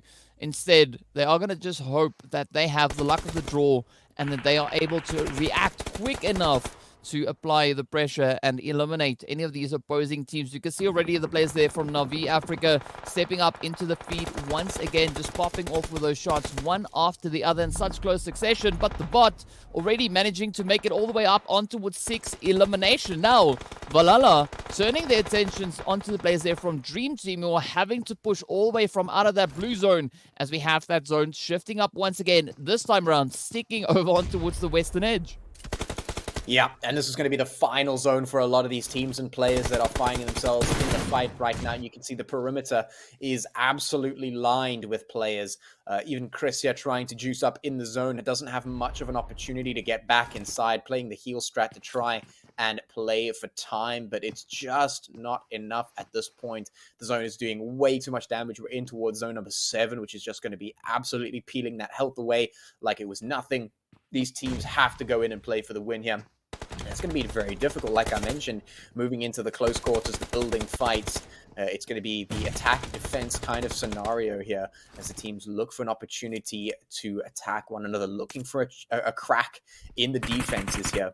It is going to be a tough time to know when to make that call. You can see the utility is starting to go out, and Chris still just over here towards the coastline, dipping his head down underneath the horizon to make sure that no one is shooting at him, but nobody is shooting at him. They're all very focused on one another at the moment and throwing those nades into the middle of the zone, which is looking absolutely minuscule right now. Pete on the other side, just across from Xenos. Valhalla tossing a lot of those nades in, trying to land the hits, and they have come very, very close to doing so. You can see that these teams just dancing on the knife edge. Some of them, you can see Navi, the bot, bouncing around, trying to keep his team alive, greedy for kills, maybe looking a little bit hungry to start greeting a little bit more for those kills. Vibes now moving on up, getting a little bit of tempo. Can he capitalize on these low HP bars? Oh, this could be the blade to make. Oh, but I see the nade went off in the wrong direction, missing that initial set of carnage. But now up comes the next attempt. Romeo already up there on the front line, just waiting now for the players of the Nightmare Esports team to jump across, and that is exactly what they're doing now. They come rushing forward, looking like looking like ants, just moving up. It's going to be Romeo to get traded on down, and Vibes to find a hopeful left for the team. Will they be able to deal the necessary blows? Yes, steps up with a beautiful hit coming through there with the M4. But now it is in and out of the building. Comes in with a drop shot, picks up yet another, but essentially the hits are dealt, as we can see that UMP just being utilized once again and just showing how effective it is at these close range positions. Yeah, it certainly is, and G4K putting up a valiant effort there towards the end, but just not enough to come out on top of that one. The odds were too far stacked against them. The bot, having managed to stay alive for long enough to secure a top 4 finish here, is it going to be enough? Raven getting some of the HPs back up to try and go in for this. Chris by himself all the way towards the back of that half wall. We've got Beast and Xenos here from Valhalla. Can they hold this one down? Right now, Raven got the most in terms of numbers, but the HP bars being low enough, maybe there's a chance for one of these other players to do some damage. You can see the nades are going through. They haven't landed, but here comes Sun and Burak. They are making the push in towards Chris, but do they know he's here, actually? I'm not too sure if they are aware of his position. They do seem to be wary, but they're not looking in his exact location. Now the Beast engaging in a little bit of that combat, pushing up the half wall, trying to stay alive, but there's too many angles. They just can't watch them all, and he will be taken down. Chris catching them off guard. They weren't aware of his position, and now he's able to capitalize on that, finding the kills, but can he win the gunfight? The answer is no. Hulk wins it out just barely on a sliver of HP, and now the bot, having done the snake work, does feed himself into the machine and secure that second place. I mean, that was such an unfortunate performance, but well done though, right? Nightmare Esports coming in with those 10 eliminations, hitting those double digits, and the same, of course, can be said there for the players of Navi Africa. So some really satisfying performances coming in as the teams just stepped up to the challenge and just making their best efforts work, looking at how challenging that final zone was. I mean, moving into Primorsk, Patchy, that's definitely not an easy place to move into.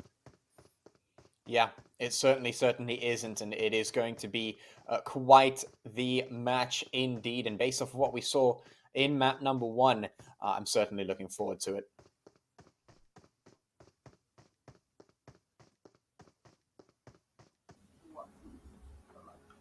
And Nightmare Esports takes it. Congratulations, guys. That was a very interesting match, guys. How do you feel about the first impressions of those matches? Because honestly, like, what are your first impressions of that match, DK? I didn't think it was going to end that way, to be honest. It was a tough one, right? I mean, that was PUBG, the PUBG gods at their best, right? Just bringing in surprise after surprise. Already looking at where the zone had started down on towards that southwestern side, we knew it was going to either stay on the main island or take a bit of a swing over on towards that Sosnovka island, which I believe Patchy was very disappointed when it didn't.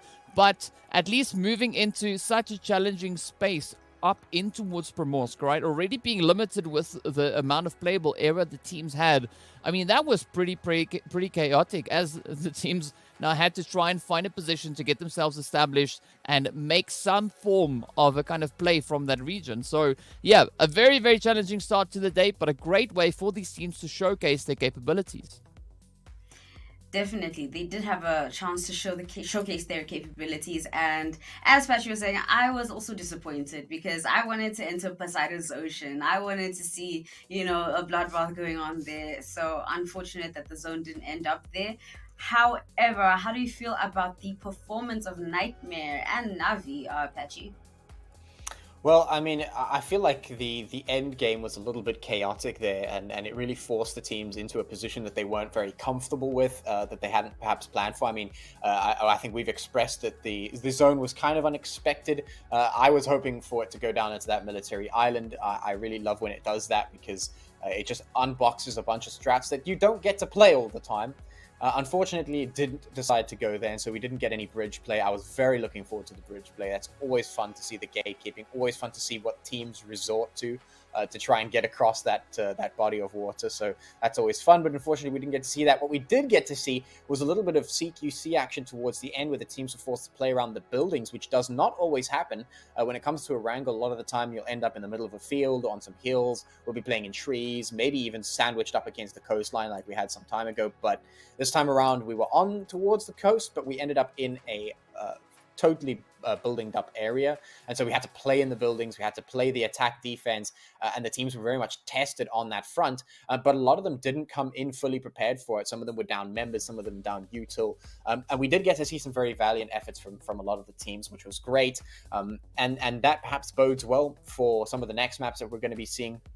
I'd like to see some of these teams a little bit more on Erangel, because I definitely feel like this particular match that we had there was not a typical Erangel match. It didn't play out exactly as Erangel usually plays out, so we haven't really seen the full performance from these teams on a map like Erangel, but we'll still get to see what they have to offer on the maps to come.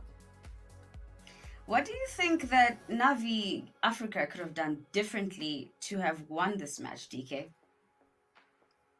Ooh, I mean, definitely, like, communication is going to be essential, right? So you got to try and, relay as much information back and forth as you can possibly manage. And sometimes that requires the team to, to kind of look off in different directions a little bit more frequently, just trying to get a good assessment of what is happening in the surrounding area. But essentially, when it came down to the finish, I mean, it was just up to, who had the fastest fingers and who could get to their triggers the fastest, right? Well, the trigger on screen. But it's up to reaction time. And that is something that gets trained into a player, right? Some people are fortunate enough to just have absolutely beast mode levels of reaction time. But then others, you kind of get accustomed to that, right? You kind of get into the swing of things and figure out how to kind of preemptively bring in, the fire to work out in the way that you are planning to execute it. Definitely. And you know what? Gadan got things done and made sure that he could get enough points for his team to end up in second place, as well as his teammates who just stuck it out. He was the only one left. And honestly, I'm going to give him some props, for getting his team to second place for that placement, those placement points. So, Vashi, who do you think might be taking the MVP, considering everything we've seen?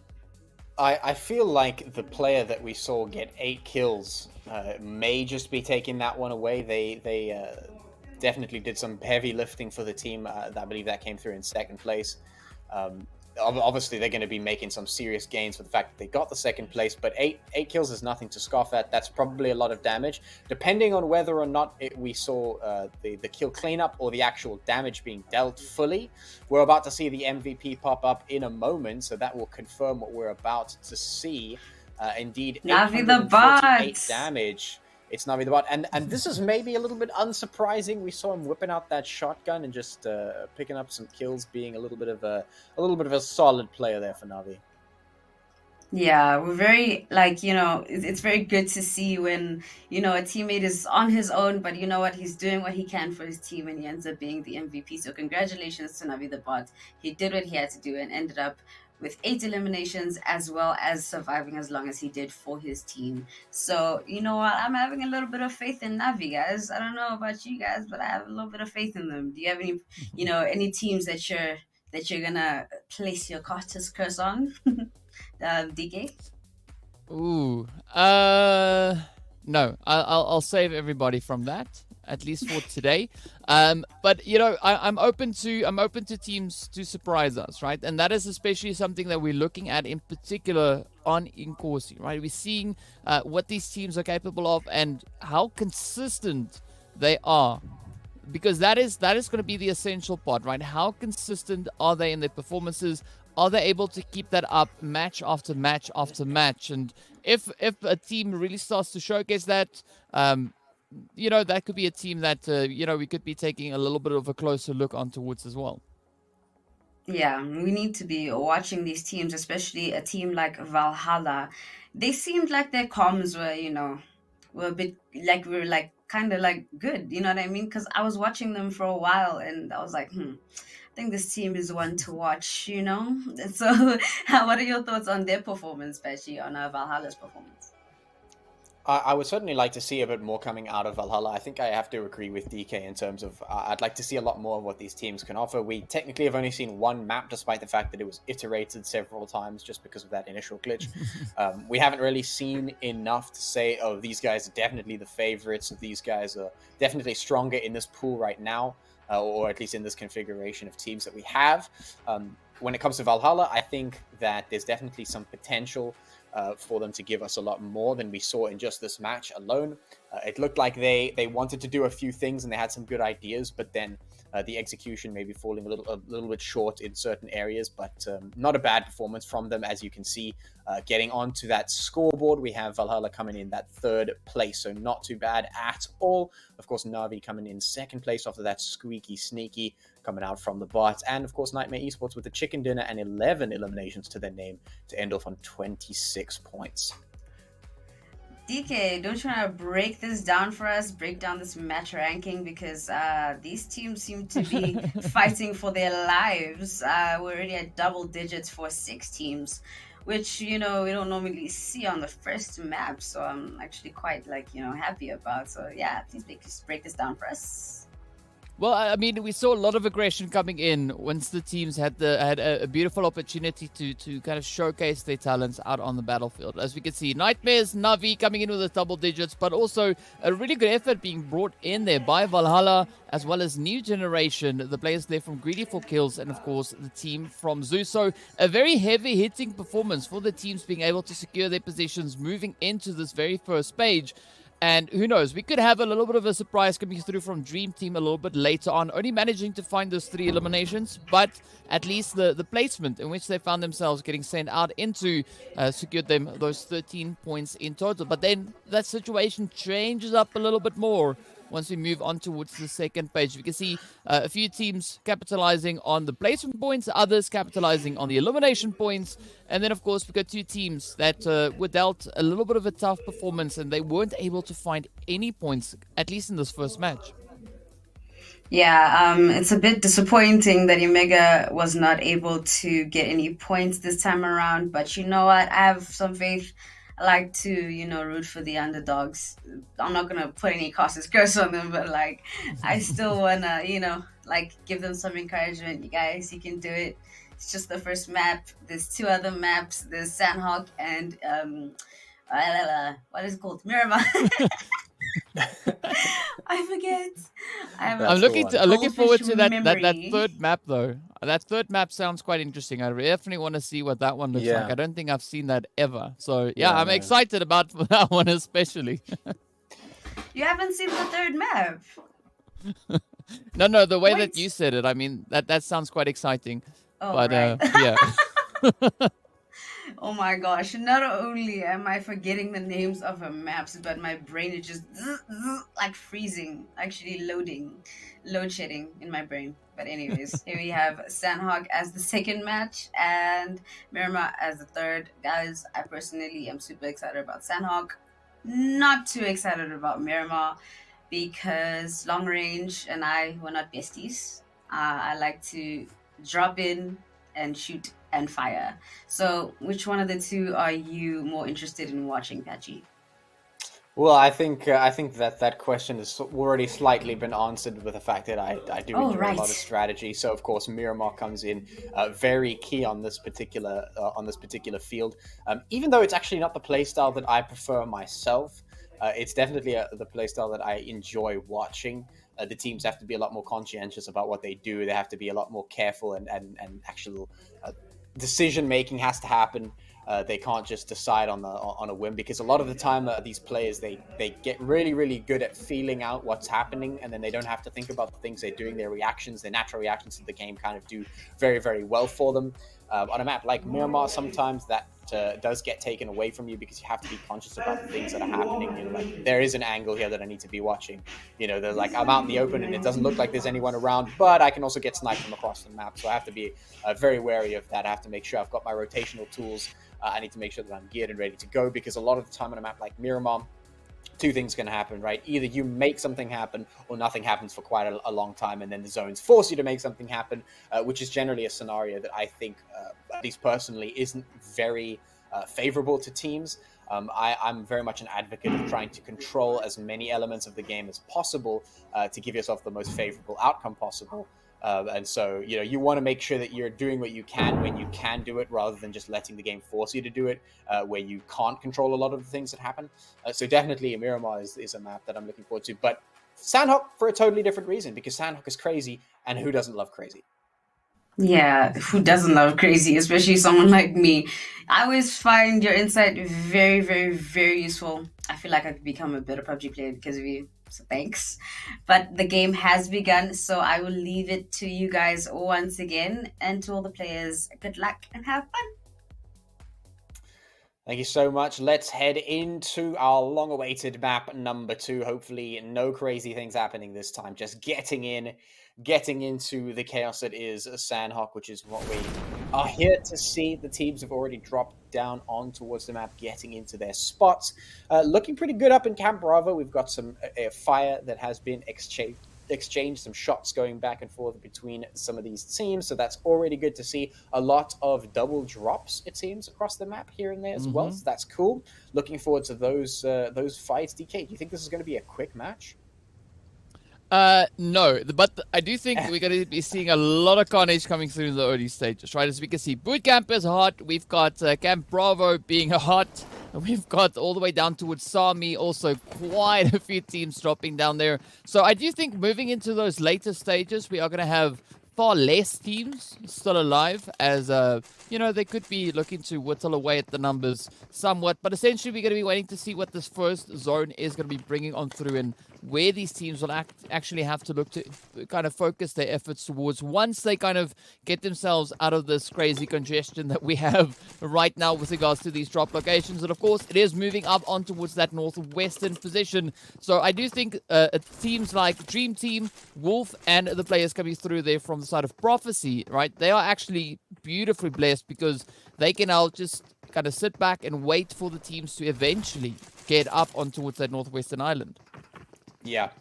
And I mean, of course, if the zone does end up on that particular spot, it's going to force all the teams to rotate across the way. We've got some fighting happening over there towards Camp Bravo. I see a lot of teams down in the south as well. Camp Charlie and Sami also looking very hot at the moment. So could be seeing some things happening down there. You can see the congestion will certainly start to produce results in no time, as is just always the case on Sanhok. It'll be interesting to see if the teams are actually able to slow this map down some, or if they're just going to play into the chaos that is Sanhok and just move and keep going and keep fighting all the way until the end, in which case we might have a very interesting procession of events. But for now, we can see the teams are starting to make their way through. Some vehicles picked up, although not always entirely necessary, especially on a map of this size. I have heard the argument that one does not need vehicles, even in a map like Erangel. And although I somewhat disagree with that, definitely on a map like Sanhok, vehicles generally don't seem to be all that necessary, unless you want to use them for some, quick cover or something like that. I mean, like I'm definitely pro no vehicle, right? I'd much rather just run. Especially looking at these maps, because you've got that element of surprise, right? It's much quieter. You've got the opportunity to enjoy the scenery, because I mean, come on, let's be honest, these maps, they look pretty great, right? There's some good my visuals favorite here thing as well. My favorite thing to do is to walk very slowly and just admire the grass textures. So good. And sometimes I like to go searching through the grass, see if I can spot any frogs or crickets. That's always great. That's why I play this game. Yeah, exactly. I mean, that's if you're not doing that, then what's wrong with you, right? Yeah. But essentially, we also are seeing a little bit of there's engagements happening over on towards that ruins position, and right here up in towards boot camp. We can see the players from Zeus and Citizens now just going about their business, respecting the space, not really looking to get into any unnecessary engagements. But I'm liking this off-angle position coming through here from Lucy, right? Just going to be waiting for 11 and, this 2-2 split from the Citizens to come through, as they do succeed in finding those eliminations. So a beautiful, beautiful preemptive position being taken up there. But now up comes the big no-no, also just trying to sneakily move into position. We can see if they can maybe get something clutched out. Meanwhile, it is going to be A few hits now getting sent back in response over on towards Fallers. 007 is now looking to stay true to their name. Yeah, at 11 made a bit of a deal with the devil there and certainly paid the price for it. Now full feeling the pain as well as citizens have turned their attention in that direction. 007, as you mentioned, landing some pinpoint shots there, almost straight up assassinating Full immediately. You can see just a sliver of HP left, although the heals should come through momentarily. Tensions are certainly rising here. And hopefully the battles will continue. Indeed, we see Steroids and Supra in the kill feed there going on a few fights of their own. So definitely keen to see what's going on here. We see Quest moving in, and they seem to be in a decent position here. I'm not too sure. Steroids on the flank, though maybe they're in a little bit of trouble. Let's see if they're going to take the tempo here. Yeah, but I mean, like, Steroids just looking to boost up the performance of the rest of the team, right? That's seeing that off-angle approach coming through here with Shad and everyone else now just kind of keeping the focus up. We got Psycho also just waiting almost in the Hornet's nest, but not going to be looking to push through just yet. But I'm quite curious to see Lucy and Santa later on fighting it out as well, right? Because I think that could be quite an interesting fight coming in between the two of those. But for now, it's going to be the players from the Outlaw Predators looking to just wrap their way on through. We can see Santa off in the distance there with the rest of the players here from Kes just holding up on the front line. Supra and everyone now getting themselves all souped up. But, right, we got to see the action, right? We got to see these teams really duking it out and showing us who will be the victors of Sami. Because right after that, they, of course, need to get their butts back into the zone. Yeah, certainly right about that. They will have to start moving very, very quickly once the fights do break out. Because as we know, when it comes to Sanhok, if you just dally just a little bit, and don't get a move on, then you get caught out by the blue zone, or you get third-partied, or 50 teams roll up onto the doorstep and demand that you give them all of your stuff. And a lot of the time, they'll just take it because this is Sanhok, and you cannot win by staying in the same place all the time. There are just too many players that will come running past, and so you've got to make sure you stay light on your feet, make sure you stay moving around. Right now, we've got our friend Steroids here, keeping an overwatch on towards Quest, trying to see if anyone crosses. Has spotted Supra going through, wasn't able to find any follow-up shots, but that has fed the information over to Psycho. He knows what he's looking for. Are they going to be able to pull the trigger on this fight is the question right now. Steroids actually being pushed. He's been found out, rooted out by our friend Satan, who's going to find the kills in on towards Steroids with none other than a double barrel pump action shotgun right there to the face. Thanks, Satan. Yeah, the DBS doing some beautiful things that in the hand of a good old Santa right here. But let's see whether or not Santa's got a few surprises for the rest of the players from the side. Oh, but never mind though. It is going to be Psycho to get taken right on down as Supra steps up, and it now boils down to Shad and Rio to show us what they've got and whether or not they can make any substantial gains against the onslaught coming through from the players there of Quest. But, I mean, I guess only time will tell which way this will unfold, Patrick. Yep. You're certainly right about that. As is always the case, that clock is ticking, the zone is moving, and so decisions have to be made. You cannot stay stalemated all the time. Right now, Quest looking for a foot in the door. They are getting the heels back up. Roy seems to also have one of those beautiful shotguns in hand, and this seems to be a theme here, and I'm liking that we're seeing it on more maps than just Sanhok. We did see one of those being employed in Erangel as well, which is fantastic. But now in the CQC style gameplay that we have here on Sanhok, it is natural to grab those shotguns and walk into people's faces, and that's exactly what's happening. Of course, we've got that UMP that we've been talking about that is so strong right now in this game, and it is showing face once again. Will it be able to tilt the scales in the Outlaw Predators' favor, though? That's the question we're going to be asking very, very soon, and at least hopefully Quest will be asking that question very, very soon, and we'll see what the answer is. Yeah, and what makes that DBS so devastating, Patch, is it's got 14 rounds, right? You see the S12K, you see the 686, All these other weapons, they don't have the same amount of capacity. And, I mean, it's not even needed, though, as we can see the players here from Quest just come rushing straight on forward. But, however, the UMP doing its thing once again, as we see Aatrox picking up a nice few hits there. Of course, that is going to be their first elimination. Still one player remaining for the side of the players from, I believe that is going to be the players... Man, I forgot the name of the Predators. How can I forget that name? It's such an easy name to remember, but I think I'm kind of running through that same thing that Pez was also having a little bit later on. I think it was maybe Contagious or something, right? But for now, it is going to be the players here from Quest now looking to get themselves situated back up in towards the zone, trying to get away from the blue, but nothing wrong with sipping on a little bit of blue, just not too much, because, you got to find the right balance for that. It is going to be, however, Roy to just reach in and put a bit of a hit up in towards Skull now. Yeah, a little bit of pressure coming in from the backside as the rotations try and come through from Quest, and the Outlaws not letting it happen. They're just quite happy to sit in that blue for now and put the shots into the back of Quest, and that's going to start being a very big problem for Aatrox as Roy swings out and gets the knock. Very nice there, and that's going to be a problem for Quest now. They are scattered. Supra in the position to try and get through to Aatrox. Comes in from Roy. It might not be in time. It looks like he is able to escape for now, but the blue zone is not doing enough damage to really dissuade the Predators from leaving. Yeah, I mean, definitely not doing enough, and they could actually afford to stay in the blue comfortably, maybe at least up until that third phase. If you want to push it, maybe I'll say the fourth, but looking at the med situation, at least here for Roy, they're not going to survive the zone all too long, so they definitely have to try and find a bit of an alternative play to make to get themselves back in that safe area, and they've got just over a kilometer to cover, so that is going to be quite a bit of a challenge, though.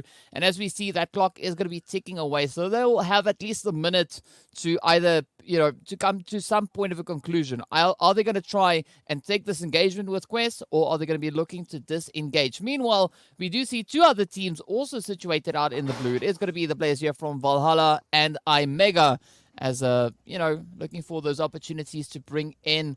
But it does seem like iMega might be instead prioritizing their rotation over getting into an engagement out in the blue zone. Yeah, I'm not seeing enough of that right now. A lot of players very content with chilling in the blue zone for now, and this could be a bit of an oversight in the long run, because playing inside the blue definitely, at this stage of the game, it's not the worst. It's not going to kill you for the most part, but it does enough damage to your health that you have to start using your meds, which could be very problematic later on in the game. Now, of course, speaking of later on in the game, iMega trying to get up into that late game, and Xenos from Valhalla not letting that happen. He's just running point here up against this tree to make sure that iMega don't get anywhere that they want to be. But once again, the problem is we're looking at prolonged fights in the blue zone. That means more meds get used. That means more time gets spent out here, and more potential to get caught out, because, I mean, once that blue zone starts dealing the damage, it becomes a bit of an issue. Burko, is he ready for the push? He is totally catching him unaware, and now has to go in for the kill onto the second player. Do you have enough HP? No, nades just going straight in and exploding him into oblivion. Wando is definitely not too happy that his teammate got taken out, but at least will take the consolation of a revenge kill, bringing up the team in towards 4 kills for themselves. We still have 15 teams on the board right now, DK. 47 players here as we move in towards zone number 3, and we've had so much fighting already.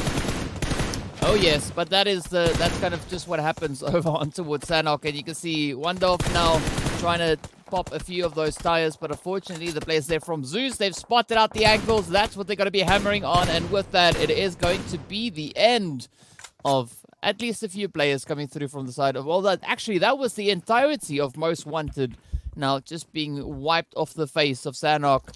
And a very unfortunate turn of events, but some really great shooting coming through here from the players on the end of Zeus. Just finding those beautiful long-range engagements. But now we got several more teams looking to just make their way up. We've got the good old players here from Jackie D pushing in from that southern approach, coming in alongside the new generation. So we could have a little bit of a tussle on this front. But only time will tell which way it will go, as we can see, of course, the players then from the outsiders also just positioned on the opposite end of the waterway. So we have a makes it out of this engagement in one piece are going to be facing a few challenges as they progress across, getting up into where the next zone could be shifting. Yeah, no, absolutely right. Aizen now pushing into his building, not aware of the position, going to get caught out totally, and that's the problem. But no, this is the drop shot. This is the power being wielded by Aizen. Doesn't check his corners, but who cares? Who needs to check corners when you can just win the fight? Drop shots down, gets the nice kill. Now he's back in action. Nades come out. Health should come through as well, and well, that was a bit of a misplay right there. That should have been an easy kill, but Aizen turns it around, gets the winner now. New Gen, a little bit on the back foot. Yeah, a little bit of a back foot, right? But of course, that zone also now taking quite a drastic shift all the way up in towards that northwestern side. So they really need to look to either get themselves through this fight or get themselves repositioned and secured moving up in towards the next zone. But of course, those third-party players are going to be coming through from the outsiders. As we can see, Nord now taking a few of those hits. We got Scaro in the meantime pushing across.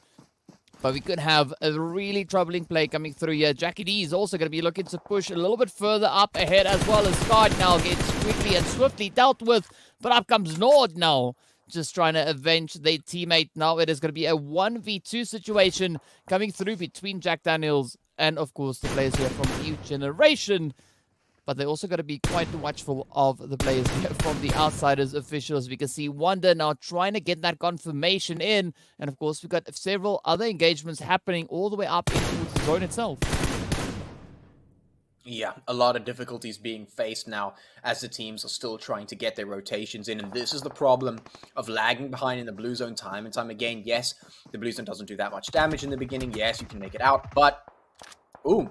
Speaking of making it out, what's going on here with Aizen? This guy just doesn't care about HP, doesn't care about being out in the open. He's just like, yeah, you know what, I'm going to win the fight, so it doesn't matter. I'm just going to sit right here, wait for you to walk into my crosshair, kill you, and move on. This seems to be a bit of an interesting phenomenon. Maybe keep your eyes on Aizen over there. But yeah, for right now, this is the problem of lagging behind the blue zone. It means that you get caught out in very difficult situations. It's the lag rotations. The delayed rotations, which definitely come back to bite you on a map like Sanhok. Wonder, just scanning the surrounding area, making sure that it is safer to move up and trying to get ahead of that blue zone, which is probably a wise decision as we are moving in towards zone number 4, so that blue zone is going to start doing a considerable amount of damage per tick now. Greedy for kills, just on the opposite side, waiting for a team to move into their particular vicinity, into their cross. As you can see, Thirsty and Fate just on the other side there, so could be some engagements happening there. Thirsty finding onto Archer, Draco going down to 5, trying to get someone on the other side of the door, but is going to get punished for it. The double peek is too much to handle here, has to get rezzed up. That's more time wasted, more meds wasted, as the teams are vying for more kills in the pocket right now. Still 13 teams and 36 players left remaining. And these teams are still fighting tooth and nail for the points here on Sanhok. Yeah, and that's going to be the situation across the board, as we know, right? That blue zone is going to start constricting the playable area, also upping the damage. So whatever the teams can manage to pull off right now, they really have to try and commit to that to get themselves into a little bit more of a favorable position. Definitely got to say, greedy for kills, though, in a really good setup that they have, at least for where this current phase is right now. But we do see that shift coming through, and it is going to be moving a little bit further up north. But what a hit that was, though, from Omar, picking up the AWAM, driving it straight into Thirst. And now it all comes down to Fate, right? Whether or not Fate could actually have this situation play out in their favor. We got Romeo right there on the front line defensive, looking to get super aggressive. And now maybe pick up a few more eliminations. Ooh, it is going to be Molly's now coming in as well. But Fate doing the dance on the outside, locking in those rushes, at least for now. But it is going to be the players now from Greedy looking to stay true to their name and potentially find this final hit. Will they be able to get it though? Yes, they do, as Fate got caught with their hands wrapped up in bandages. Yeah, Fate was not smiling upon Fate in this particular battle, and unfortunately they will get their hands caught in the bandages. No gun in hands, too little HP.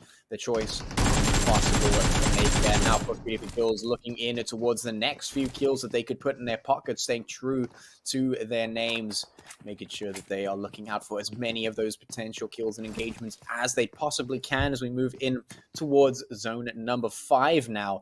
Things are starting to get very, very difficult here on this map because we're going to start running out of space very quickly. And I mean, we've already seen these teams struggling a little bit in the blue. Outsiders, I mean, they're still in the blue, and they have to make their way on out, and they're just trying to med up as much as possible. You can see them just stuffing the medicines into their backpacks as much as they can, trying to make sure that they could stay alive here. We've got our friend Gedun making sure to get the work done as they start rotating in towards the zone.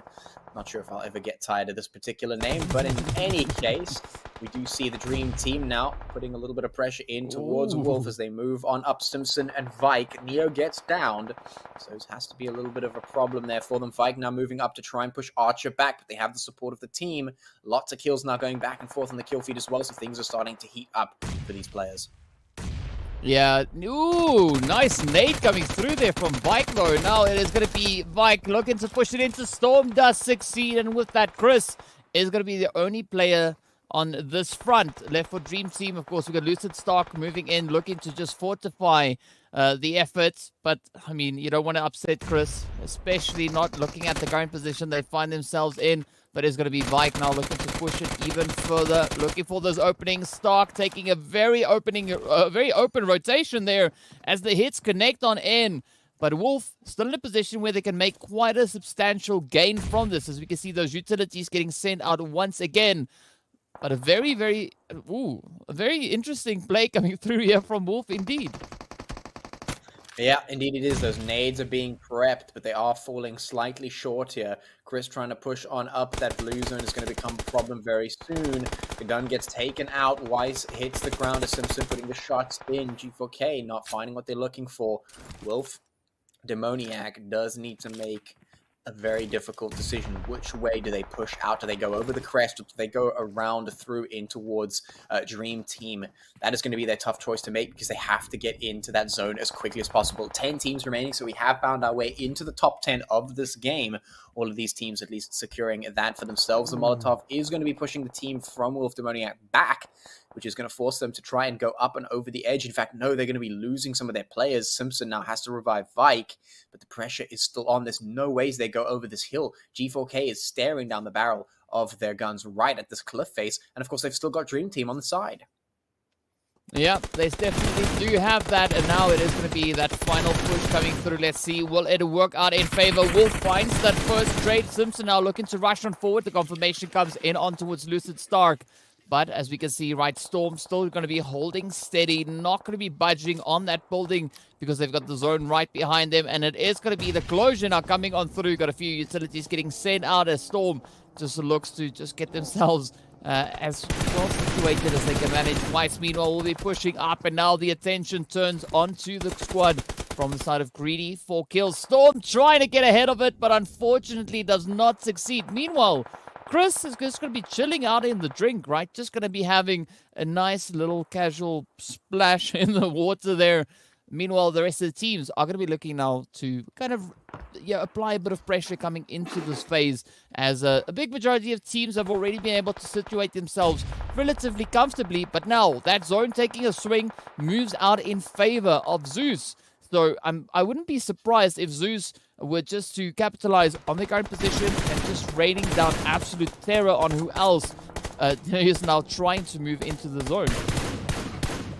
Yeah, right now we only have one team situated decently inside the zone, that of course being Zeus, as you mentioned. The Citizens desperately trying to struggle back in, need to make a push. I mean, everyone basically in a very difficult position, but Bot, who was able to snake it out in map number 1, looking to try and repeat the process again and snake it out in map number 2. We'll see if they can make it this time.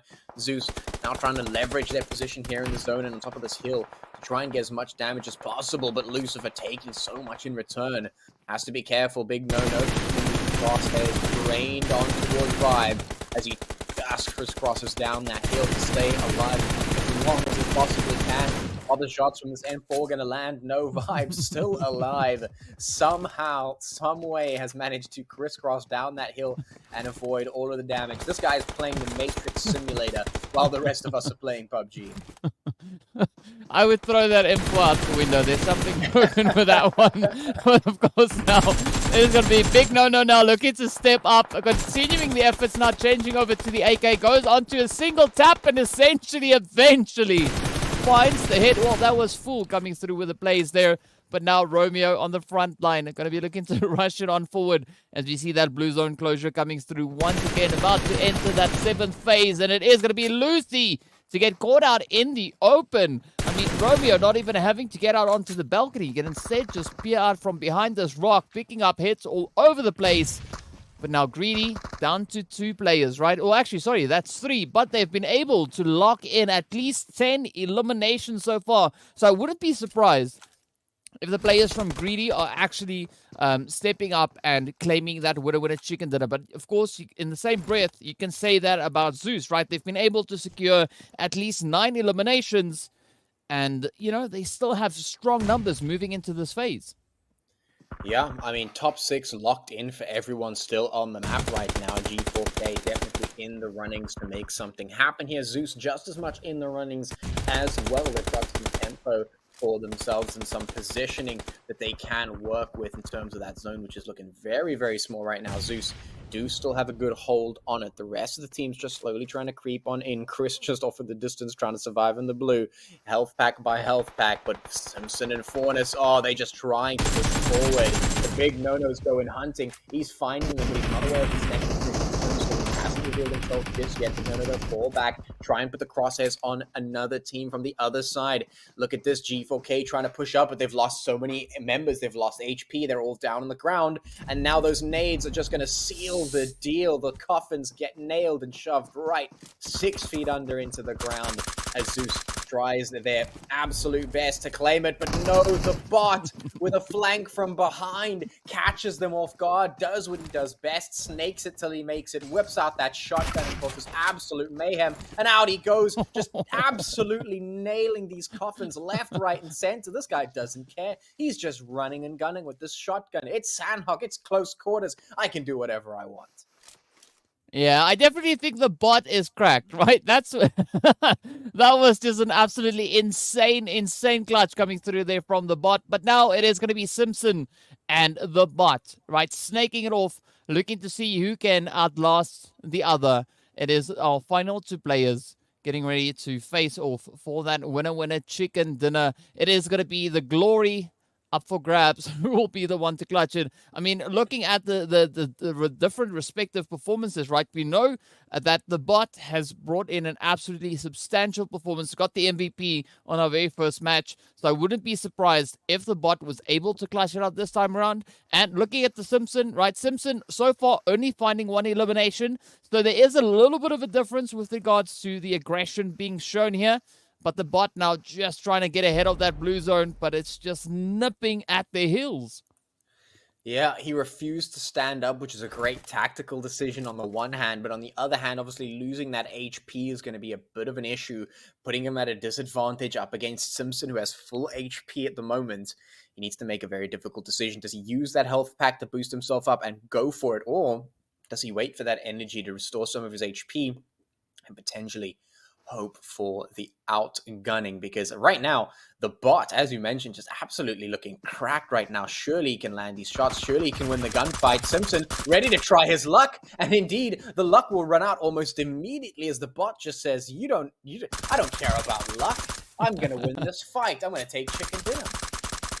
Oh, yes. I mean, that is, a very good play going through here from Navi Africa as they stepped up. And, we did see them landing that second position in the first match. This time around, pushing it even further, coming in with the 7 eliminations alongside that winner chicken dinner. The players there from Wolf, of course, locking in to that second position. But what an absolutely crazy performance it was. Even Zeus, though, right? 11 eliminations to their name. So these teams really popping off right here over on towards Sanhok.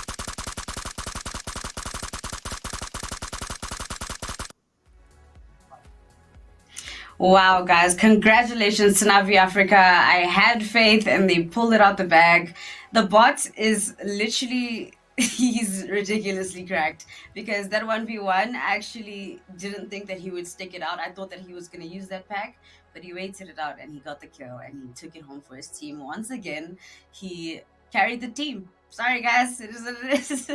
But congratulations to them. So, guys, how do you feel about Navi Africa's performance? DK. I mean, that was so beautiful to see. Very surprising to see the bot stepping up and clutching it out all the way, right? I mean, there were so many instances where it looked like the bot was going to get taken right on down, but they were able to keep their cool and just deal with those threats as they came in. So it brought through some very satisfying performances. So I think Navi Africa can be very proud of the performance coming in from the bot. And do you think he's going to take MVP, Patchy? I mean, how could you not, right? Surely after that, snake it till you make it, it gets the MVP. I know the MVP is based on a little bit more numbers, so we might get a different one if some other players pull in some big numbers and big kills. But definitely, just in terms of the bot's performance, I must say I'm right with you there, where I really didn't expect the final few plays, but some really good decisions coming out from him, and really just ultimately, as we mentioned, just really too cracked for this lobby right now. I mean, he decided to pick up the shotgun once again, which I think he's been using all day, and he decides that he doesn't want to play PUBG up until the last potential second. That just stays there, lets the rest of his team die, everyone's cool, waits for everyone else to die too, gets into the final zone, and he's like, now it's time to play PUBG, jumps out of a building, shotgun somebody in the face, gets into the final zone, and then makes a supreme tactical decision, and instead of trying to heal up, goes, no, it's fine, I'm going to win this gunfight instead, and I'm just going to wait for you to stand up. And Simpson stands up, he wins the fight, and the bot is just happy with that. Takes the chicken dinner for free, 5 kills to his name, and he's happy to go into the next game just like that. And as entertainment would have it, like, honestly, we ended it off with a nice good old-fashioned 1v1. And honestly, it was really entertaining to watch. But I want to just give Zeus their props because they did get 11 kills, didn't they? So they did very well. What do you think that Zeus could have done to maximize, the opportunity that they had? What do you think went wrong in their performance, DK? Comms, I mean, it's just a little bit of that situational awareness, making sure that you can find yourself in a little bit more of an ideal position moving through. But at the end of the day, right, I mean, you can't always, as Patchy said before, right, you can't really accommodate to every eventuality being played out by these teams, right? You can only prepare for so much. The rest you're going to have to leave up to chance and just hope that you've done enough that, would be able to assist you should anything surprising come forward. But, I mean, there's not much that can really prepare you for a performance like the bot coming in there. I mean, because I honestly thought at some point that the bot was going to be taken right on down instead of stepping up and winning out the match. Yeah, and he really outdid himself. He really surprised us. And even though I had faith, I was a bit surprised. But when it comes to Wolf, I wasn't paying too much attention to him. Like, I don't know. How do you feel about their performance? Because I wasn't really paying that much attention to them, and then they ended up placing second, Patchy. I'm just kind of also surprised by that. Yeah, Sanhok was a little bit chaotic this time, as it usually is, as it tends to be. This time around, though, I was watching a lot of teams lagging behind in that blue zone, a lot of teams tempting the fates a little bit. I'm not a big fan of that. I know that it's definitely possible, and I've definitely seen some teams utilize it to some good advantage, especially early on in the game. You can get some key rotations in. I've seen teams decide to delay their rotations quite a bit in like zone 1 and 2, because then you can basically just heal up as you rotate around. You can maybe come in from a different angle, because a lot of the time players feel boxed in by the initial blue zones, and that is something you got to overcome, because obviously those first 2 blue zones do offer you a little bit of leeway. You can rotate through them. There is a little bit of play in that regard, but I definitely do not like when teams like tempt the fates very frequently and very prolonged periods of time in the map like Sanhok. In other maps, maybe you can be forgiven for a time here or there because the maps are a little bit bigger, so you don't spend too much time in there. But when you're in a map like Sanhok and you're in that blue zone for really long, it chips health, it takes away your packs, and it just forces you into positions that you don't really like to play in. And not a lot of teams are able to really come out ahead of that one because there's so much chaos. And so when that happens, a lot of the time, it's not a case of, oh, well, this team is just better. It's a case of, well, this team just decided to be in the zone. The rest of them, no matter how good they are now squabbling around inside the blue, taking damage that's, just coming from all over the show. They're taking the blue zone damage. There's 10 teams around them because everyone's trying to rotate out of blue. We saw a team getting caught out from behind as they tried to rotate through. And that's literally just blue zone pressure, because if that blue zone wasn't there, they could have just stayed. But instead, their backs were turned, and you can't turn your back on your enemy. That's just going to guarantee that you lose some fights, lose some players. That's what happened. We saw some shots going right into the backs of the retreating players. So that is just what's happening. We're going to see the MVP very, very soon, and we'll actually see exactly who is going to come away with that right now. It's going to come out of Fool, actually, from Zeus. So it isn't going to be our friend from the bot there. 721 points of damage done for our MVP here. Congratulations to Focus Full from Zeus. This was surprising. I didn't pay too much attention to him. What are your thoughts on this, DK? Well, they fooled us, right? That's what happened. That's how they got the clutch, picked up those 6 eliminations and 722 damage. But it's always satisfying to see, the players really stepping up to the challenge and coming through with such beautiful performances. So I'm looking forward to seeing more from Zeus, right? We want to see that momentum being built up. We want to see them, just really making it so difficult for anyone to really contain against them. And I mean, with 11 eliminations to their name, that really bodes well if you look at that being paired with the amount of eliminations they were, the placement points rather, that they were able to find. Yeah, they were definitely able to find those placement points. But with regards to outsiders, okay, I get it. Their name is Outsiders, but they didn't have to stay outside the zone the entire time. Do you guys think that they kind of griefed themselves in that moment when they were outside of the zone for so long, or do you support their gameplay decisions, DK? I mean, it's a difficult one to really say, right? Ideally, especially on Sanhok, we have seen teams opting for a little bit more of that zone hill strat kind of play coming through. But that should be like a plan C approach, right? Your main approach should be to try and get yourself as close to that zone, if not in the zone. Sometimes it is just a little bit more challenging. You can't find the vehicles, and it all depends on at what point you start to prioritize your rotation. So if you are getting absolutely devoured by the blue zone, that would be a good point to look at maybe getting yourself closer to the zone a little bit sooner on.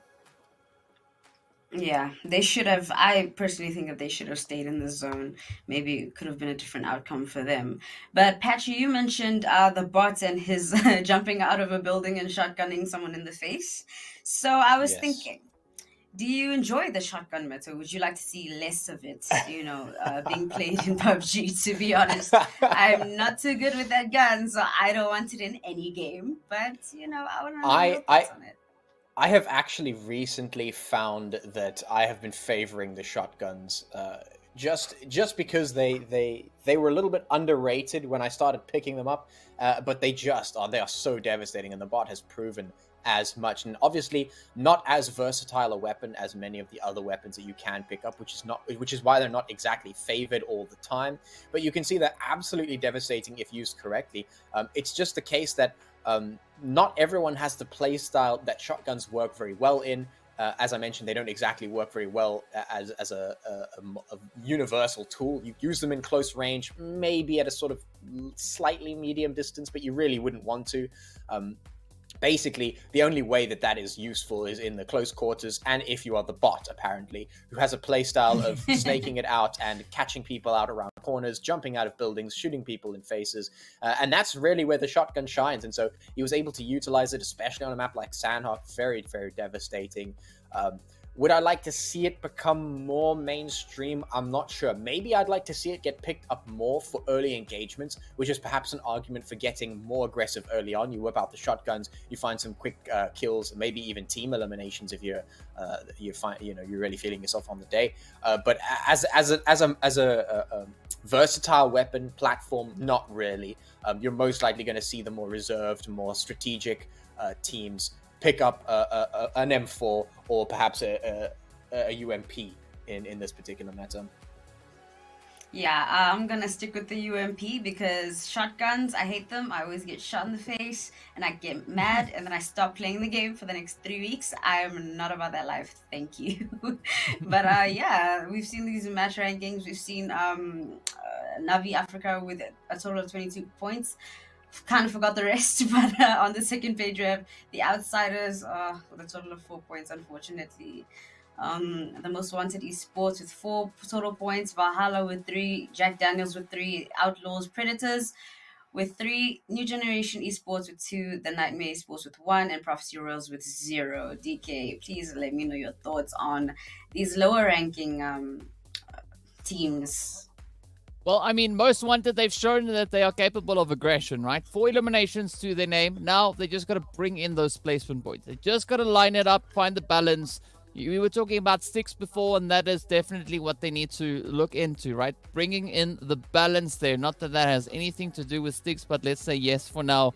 And especially moving up in towards Murmur, it could be an opportunity for them to utilize a little bit more of the strategic approach, really trying to find themselves in a little bit more of a favorable kind of setup with regards to their position coming through on towards the map before actually getting into any of these major engagements. Because as Patchy has said before, right, Murmur is a map in which you have a greater opportunity to utilize your strategies. And for me also, I enjoy Murmur quite a bit. So quite interested to see what the teams are going to be bringing to the battlefield. I'm interested as well, and I'm pretty sure the game is starting right now. So I will leave you guys with the casters. So good luck and have fun to all of the players, and I'll see you later. There it is. Thank you so much.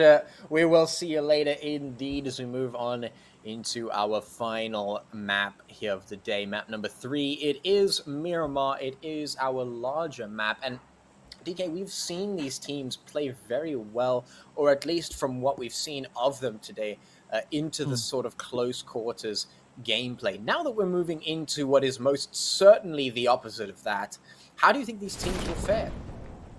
Ooh, I mean, that's going to be an interesting one, right? I'm definitely expecting the teams to really showcase their more ranged engagement capabilities here.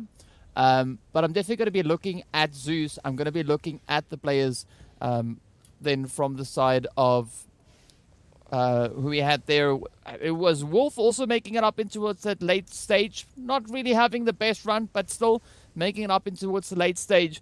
I'm going to be looking at the teams just in general to see what they can bring to the battlefield. But definitely, I do think Zeus is a team that's been showing some great advances from their performance in the first match leading to the second match, and maybe they'll be able to capitalize on that kind of momentum build up that they've been seeing moving through today's performances. Yeah, we will get to see, and it looks like the teams have actually already decided what it is they want to do on this map. No, thank you, sir, for those long-range engagements. Nope, we're going to drop down into Al-Azhar. We're going to drop down into all of those places right on top of one another, Impala, Porto Preso, everywhere, and we're just going to fight immediately. And that seems to be what's happening at the moment. The teams are quite happy to get right up in one another's grill, right up in one another's business, and well, that's great for us because we get to see the fights happening nice and early. Let's see who comes out on top of this one. Right now, Fool putting a few shots in and finding a kill of his own. Seeing if he can just commit that one fully right now. A couple of knocks here and there. I would like to see some elims happening here on Miramar. Create a bit of space for these teams to really show us what they got in terms of the longer range engagements. But what I'm seeing, DK, is the shotguns coming out for some of these teams already. I'm not too sure what's going to be happening right now. I mean, like a shotgun is a good choice, especially for the close range engagements, right? Like you've said already. But I mean, I've tried sniping with a shotty. It's so difficult. The disbursement of the rounds not really working too great over these long ranges. But I mean, it's a good play to see Hector though coming in with that M16. Not a weapon that I would have preferred to utilize because that burst mode, in my opinion, is just absolutely horrendous on the M16. But nothing like a little bit of a nade potentially to come through here from Lucy. Actually, the helmet ties in quite nicely with the whole setup here. But now we got to look to see how they're going to look to play this one out. Most Wanted already feeling a lot of that pressure coming through, as we also have Big No-No picking up yet another hit. So Sid now is going to be really challenged to their capabilities. Looking to see whether or not they can get themselves out of this hot mess, because Zeus, they're not going to be waiting around. They're just going to come thundering down and looking to just bulldoze their way on through. Yeah, could certainly do that. Lucy, of course, coming in for that kill confirm, and we'll pick that one up very nicely. Zeus moving through, looking to find a few more, and the retreat will have to be called away from this team that's just moving on forward. G4K picking up some kills in the form of Vortex. That's a nice mini Uzi being utilized there, and it seems these teams just enjoy playing a lot closer than we usually expect from a map like this. They have decided to turn Miramar into more of a close quarters game than we are used to at this point. We're seeing mini Uzis, we're seeing shotguns, and of course the UMPs, which have been so useful so far in this game right now, are definitely being brandished here on the likes of Miramar. And it seems to be working out for the teams, at least in the early phases, especially for those hot drops in the close quarters that we find as a result of that. I'll be interested to see if that gameplay style actually continues into the later stages of this game. Yeah, only time will tell, of course, how this will unravel and where the teams are going to be going to. But we also see a little bit of that, hot and sweatiness coming in towards Impala, as we have right here. Then we have Al Azahar, and also up in towards Picado. So 3 points of interest where we can see the teams really getting right down to business, not going to be wasting any time. And that is the kind of dynamic shift we see, right? Sanhok, the teams have a tendency to slow it down, but on Miramar, it goes the other way, right? Even though it's such a large map, they actually look to speed up the performances. So I'm curious to see what's going to happen once, these points of contention are dissolved, where the teams are going to be looking to rotate up towards, and are we going to be seeing that mass convergence of aggression once again as the teams head further and further up in towards the zone? Yeah, I mean, if these teams prefer that closer, more fast-paced play style, then perhaps we'll see them delay that mid-game out and actually go in for a re-engage back towards the end game. So early game, nice and quick, hot drops, get the fights, get the elims, get the loot, and then move through the mid-game slowly so you get to the late game where you're once again forced into those close quarters and you can take those fights once again. It will be very interesting to see, certainly not something we see all the time from Miramar, especially because of how powerful it can be with snipers on a map like this. But G4K have moved in. It's now trying to vie for his life, and it's just not going to work. Puts his face right in a giant window, and, well, he's going to get taken right off his head. It goes flying, and G4K happy to pick up another kill for themselves. Yeah, and with that, they kind of removed the entirety of the team there and, swiftly dealing with them. So we've already seen 2 teams getting sent away, as we saw now Valhalla having to pack their bags. Most Wanted also getting sent off prior. But now it is up to our next potential point of contention, right? Looking to see what could potentially be happening up in towards Picado, as we do have those engagements coming through on the feed there as well. It is going to be the players from iMega and Navi Africa looking to get into a bit of a scuffle. But of course, we got the Citizens down onto with that southern side now, going toe-to-toe with the players here from Jack Daniel and Azen once again, being a little bit isolated. But fortunately, Xenox is able to provide some overwatch and just get that knock up in towards Godier. Yeah, some important knocks coming through there. That's definitely put a little bit of a thorn in the side of Citizens here. Godier, of course, not having the backside, so the flanks can definitely come through from Jack Daniel Esports here. Position slowly falling through, and I don't think Citizens will be able to get the res here just based on their setup. A little bit too fragmented here on the battlefield. Godier going to get taken out by a nade just to slam dunk and confirm that kill there.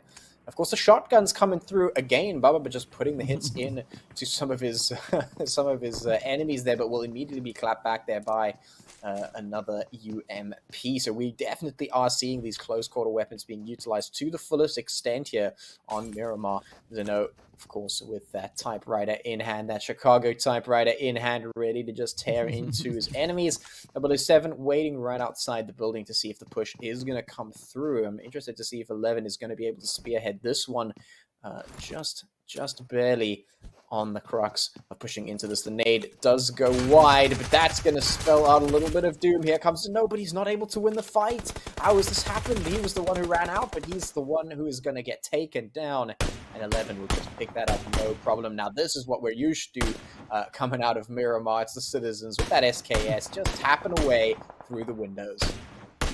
Yeah, we're going to say hiya to Skya as they now get sent away to the lovely clouds up above. And it is going to be up to the final remaining resident right here for the side of Jack Daniels. But Aizen steps it in. Beautiful shot up in towards 007. I mean, that really not taking the swing that we were expecting to see. But we've learned by now, actually, that whatever we expect, there's a high probability that the teams are going to do the exact opposite to that. Meanwhile, it is now up to Begho and 11 to try and kind of capitalize on their positions here, looking to kind of just leverage their numbers in their favor. I'm not quite sure if 007 is going to be able to survive that. Maybe we could see that res now coming through from Beg, potentially rushing forward. But it is going to be a little bit of a plunge now to be taken on towards Aizen to try and alleviate that pressure and that potential threat coming through as well. Yeah, a little bit of a impossible mission here for the Citizens, but if it's doable, and they come through to try and make it happen. The drop does come through from Beg, and he should be able to get the res here. Aizen not going to find any potential pushes there. Won't try and capitalize. He's got his position. It's locked down, and he is very much surrounded now once the res does come through. So he's in a bit of a pickle, to say the least. He's going to have to win several fights here if he wants to stay alive, or potentially escape with a quick gust of wind that he will be able to fly away on like a ninja. But probably not, because 11's waiting for him to jump out the windows here, and the nades are just absolutely flying. There's no way Aizen makes it out of this, surely. Yeah, it's going to be somewhat of a challenge. We can see those utilities now getting deployed, and it's going to be a bit of a rush as 007 steps up. But meanwhile, 11, yep, takes down Aizen mid-air, and what a beautiful play that was. But now Citizens need to get their butts back up in towards the zone. Meanwhile, the players here from the outsiders up in towards San Martin are going to be perched up high and, just trying to play the vantage point, looking to see if they can maybe spot that potential onto the players from Quest, who we have just positioned below. But again, Quest now utilizing the compounds, right? So they are making sure that it is really difficult to get a good, secure lock in on their current position. But looking at the kind of approach coming through here from the outsiders, it does seem like the outsiders have spotted movement, and now they're just trying to kind of, pick up that exact position as to where the players from Quest could be. Yeah, just putting out their feelers to see the potential locations and see if they can spot out any more of the players down there in the compound below. It is very important to keep a weather eye out. You've got to just peel your eyes and look like a hawk down into the surrounding landscape, because we know Miramar is huge, and even though we've been engaging in a surprising amount of CQC battles here inside the buildings, of course, you've got to still start focusing on those long-range engagements. And you can see here Orisa with that car in hand, or at least on the back, ready to take those long-range engagements. Our Santa friend over here, just bobbing around here with Quest Esports. And it's going to be interesting to see how the rest of the game plays out, because we still have to move into the mid-game. I mean, this is still the early game, but we've had several eliminations, several teams getting sent back. And, that's all off the back of the early engagements and CQC sort of plays that we're not used to here. Yeah, I mean, they could be... it could be a little bit more of a quiet mid-game to come on through, but I mean, we are still quite a substantial distance away from that, right? As we are now only in that second phase. We do, however, see the players here from Quest now just looking to venture a little bit further up in towards that more centered position. I don't think that's a bad decision being made, though, right? Because we've seen this a few times actually working out quite favorably. Teams have kind of coming in with that proactiveness, getting themselves set up in center zone, or close to center in anticipation of the rest of the lobby rotating in. They definitely do seem to capitalize off of that or benefit from it. But now it is going to be a very spread out play, at least for the time being, looking at where the teams are currently situated, as everyone is now just trying to get themselves into the zone. And I think after that point, we could see them maybe looking to prioritize the initial setups that they've got in the phase itself. But with having that open field just east of Hacienda del Patron being the center point of the current zone, it is going to bring quite a few challenges in alongside with that. Already, we do see the players there from Greedy for Kills making the plunge, getting themselves set up, taking that initiative. But also then over on towards the eastern side, right? We got the players there from New Generation and Zeus about to get into a little bit of a tussle as well. So there could be a little bit of a continuation on the engagements, but not expecting all too much just yet. Yeah, not expecting all too much just yet. Teams are going to be focusing in on just recuperating a little bit after a lot of those early fights. Now getting ready to move through that mid-game slowly but surely, and hopefully continuing to keep all of their members alive, because that's the big thing here. If you can keep your members alive on Miramar, it's just going to be absolutely fantastic. And usually it's a bit easier because it's a lot more difficult to get the elims than it is to get the knocks here on this map. You really just want to play that war of attrition, and so you can definitely vie to keep most of your team alive into the end game, and that's what the teams are going to try and focus on here. Zeus, of course, already having taken one elim against them in the form of Lucy, but they still have 3 players left and are going to be looking to make something happen here. You can see Zeus just pushing forward. We've got Next Generation ready to receive them, but are they going to be ready for the push over the hill? Fool just got his crosshairs over the hill, but not taking the shots, and that's going to allow Nordzin to just find the damage right back at him. Just a little bit quicker on the trigger there.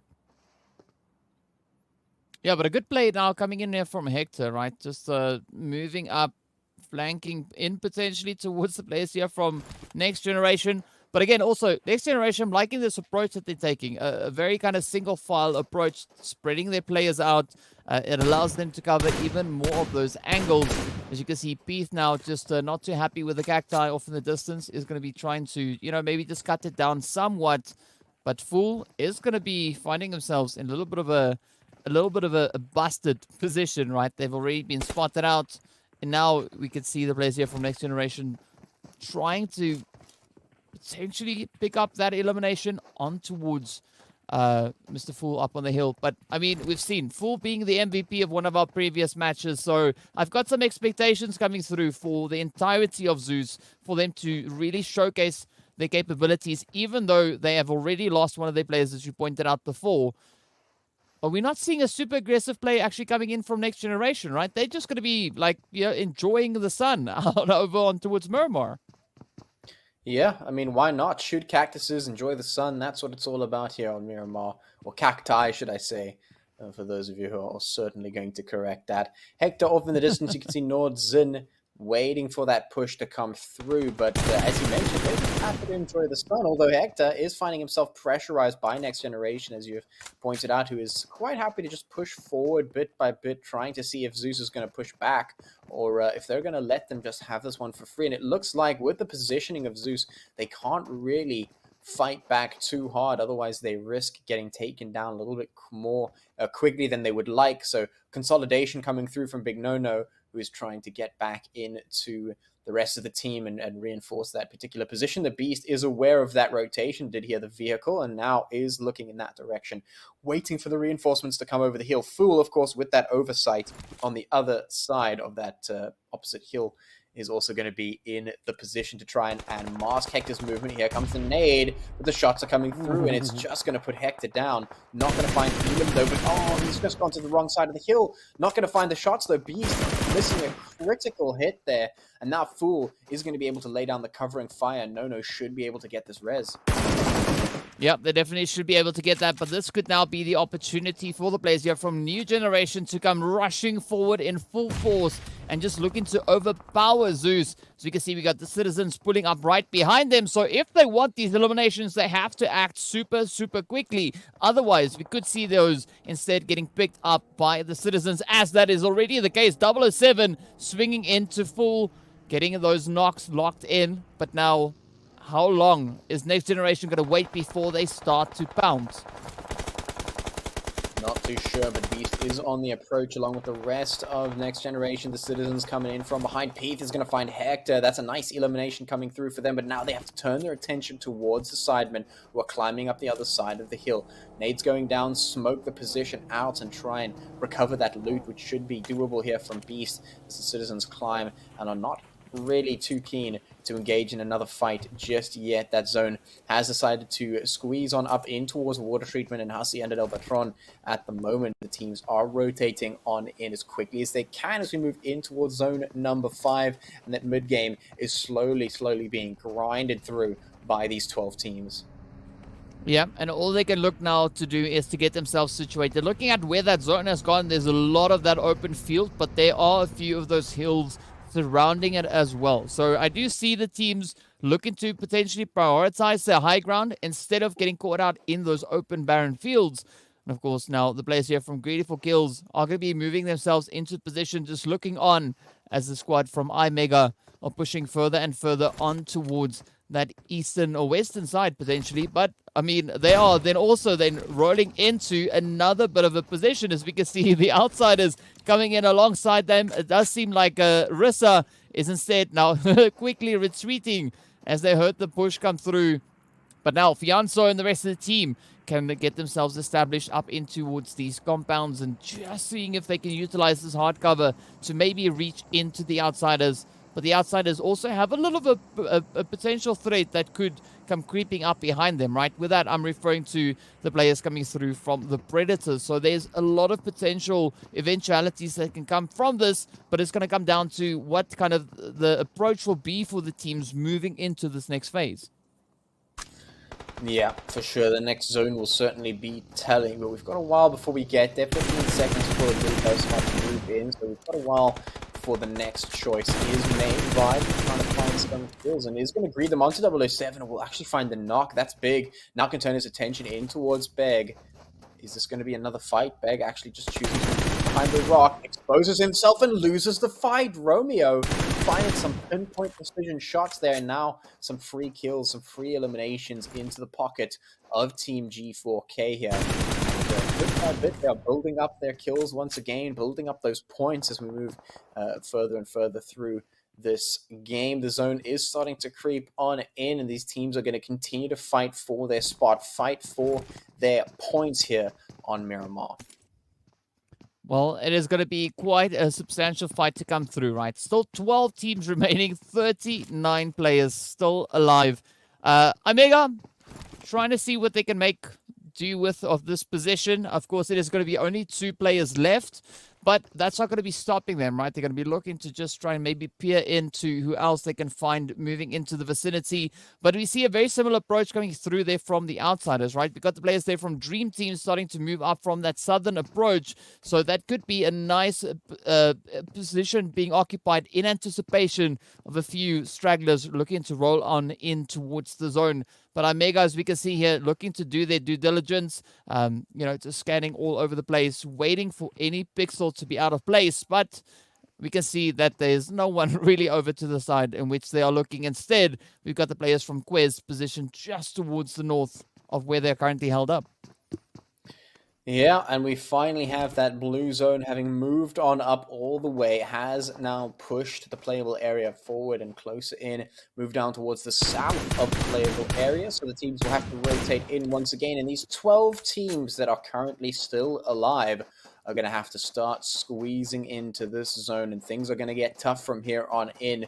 Space is going to start running out, and these teams are going to be forced to take the fights, forced to defend their positions, and their mettle will certainly be tested here as the teams are now starting to make their final run in towards this late game.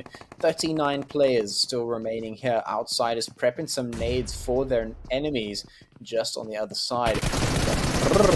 Moving down in to try and take the fight, and he hits the deck, but no, the shots are just too much. Cannot contend with the Outlaws. Predators here. Psycho, absolutely crazy. Gonna find these shots, find these kills, and well, that is what it is.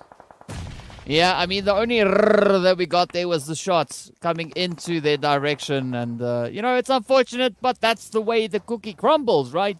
But now, looking to see what the Predators are going to be bringing on through. They still have Wonder there from the outsiders, positioned right in and amongst them. Of course, Dream Team, as you can see up ahead, moving in on towards the high ground. A very, very strange play coming through here from Wonder. I mean, right in front of the enemies, hops into the buggy and tries to make a hasty escape. Fortunately, it works out by some weird, miraculous way. They're able to stay alive, but I'm not sure if they're going to be able to stay alive for much longer. I do believe that they just got taken out. No, just about to. Let's see, will it happen? Oh, yes! It is going to be Lucid Star coming in with a good save there, as Storm was just not able to drive that knock all the way through. Oh man, what a save coming in for Dream Team. They're going to try and get that res in and keep themselves alive and in this game. If they can, they'll have all their members moving in towards zone number 5, which would be fantastic. The minivan of destiny coming through to try and save the day and reposition the team in a good spot for some potential fights that will be happening very shortly as the teams start to move on in. You can see that zone is already starting its move, which means these teams have to start picking up that pace very quickly. Wolf Demoniac all caught up here in this little cabin, waiting to see if they'll be able to spot out any of their enemies in the surrounding area. Dream Team, got to be careful of this push coming in from Neo.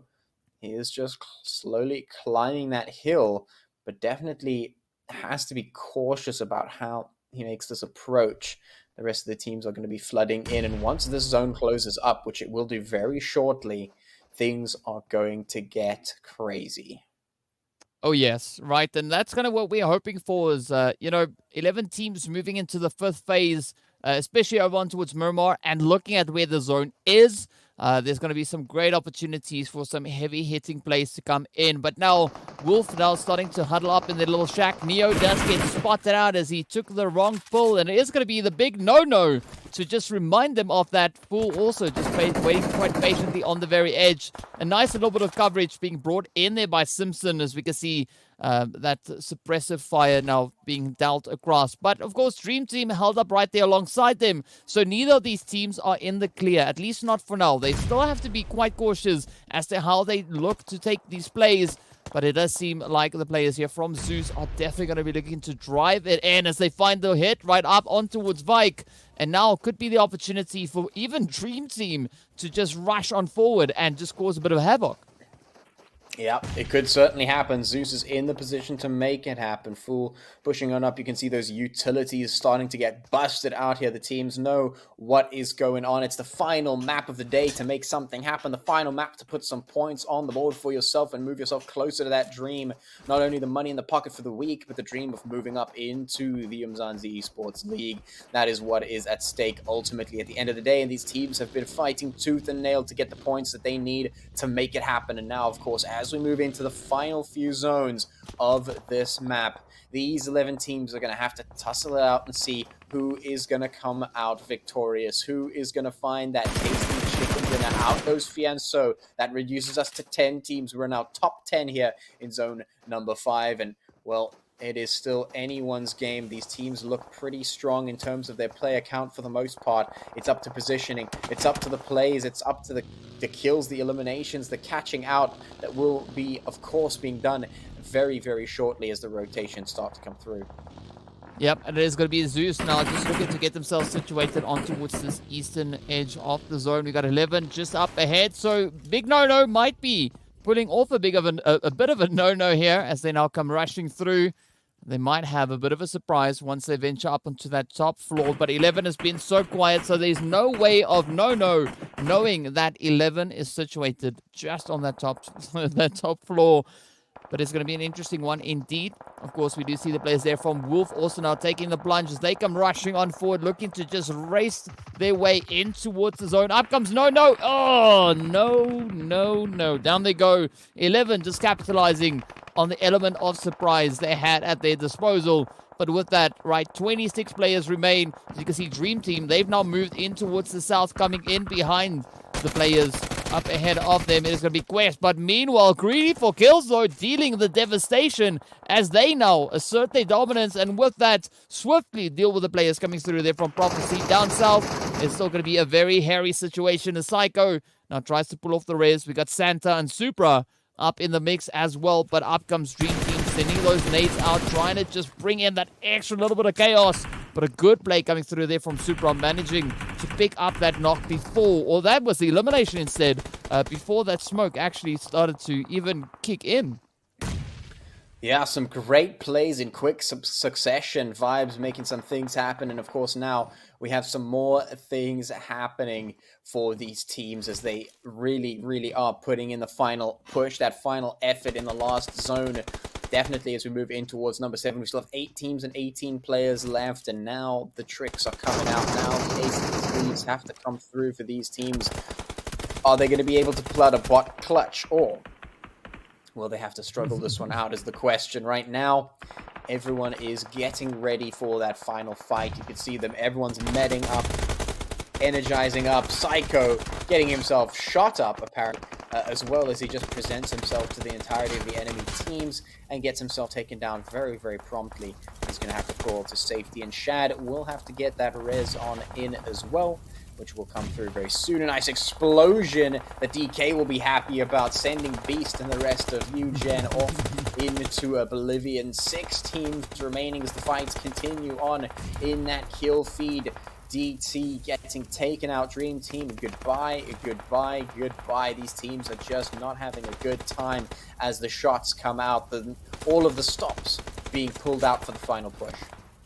Yeah, the stops being pulled out and the nails being exchanged for that, in turn being driven right down into the coffers. You can see Psycho now also getting taken down there as Archer reaches up. Supra, well, surprisingly managing to evade the damage coming through from that nade. Oh, all right, so at least it only happens once, as we did see Weiss now trying once again, and with that finds the confirmation, of course, the players there from Dream Team and the players from Greedy for Kills now just wrapping it up. As we can see those knocks coming in, it is going to be Archer and the rest of the squad now finding themselves, well, rather only Archer for Dream Team, in a bit of a troubling play as White steps forward with yet another impressive push. But now Greedy, they look like they've got this one in the back. They are going to be full sending it with those utilities down onto its quest, and with that, it is going to be the end of the road as the players there from Greedy for Kills step up and stay true to their name, bringing in an absolutely insane number of eliminations. As you can see there, of course, finishing on 19 to their name. That is just that's crazy, Patchy. That is absolutely nuts. I mean, they were absolutely able to show us that they are true to their name, greedy for the kills, but it was the utility that won them the game at the end of the day. And you could see a lot of the teams busting out that utility towards the end of the game very nicely. And I think, if anything, that shows us that they will certainly be very interesting to watch should they make it up further into the next round. Well, congratulations to Greedy for Kills for getting that win, nading themselves to victory, or nading the other team to victory. So congratulations to them. Guys, that match was actually very entertaining towards the end of it. A little bit chaotic, just a little bit chaotic. What are your thoughts on the game, DK? I mean, I like a little bit of chaos, right? It is always quite exciting to see what the teams are going to be bringing on through. You know, the zone did present a few challenges of its own, just keeping the teams constantly on their toes, especially moving out in towards that open kind of field area, which we saw the zone pulling up in these later few stages. But definitely, it was quite satisfying seeing the teams getting into those early engagements early on with the first few initial hot drops that we had.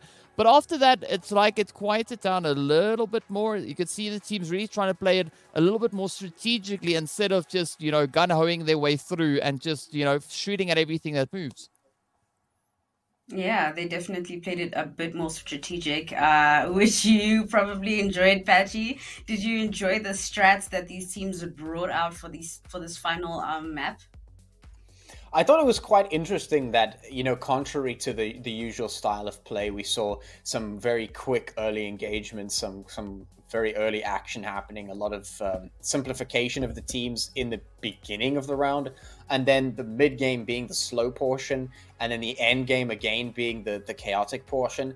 We don't really see that all too much these days. Umzansi, a lot of the teams are very quick to utilize the mid game for their sniping, for their catching out of teams.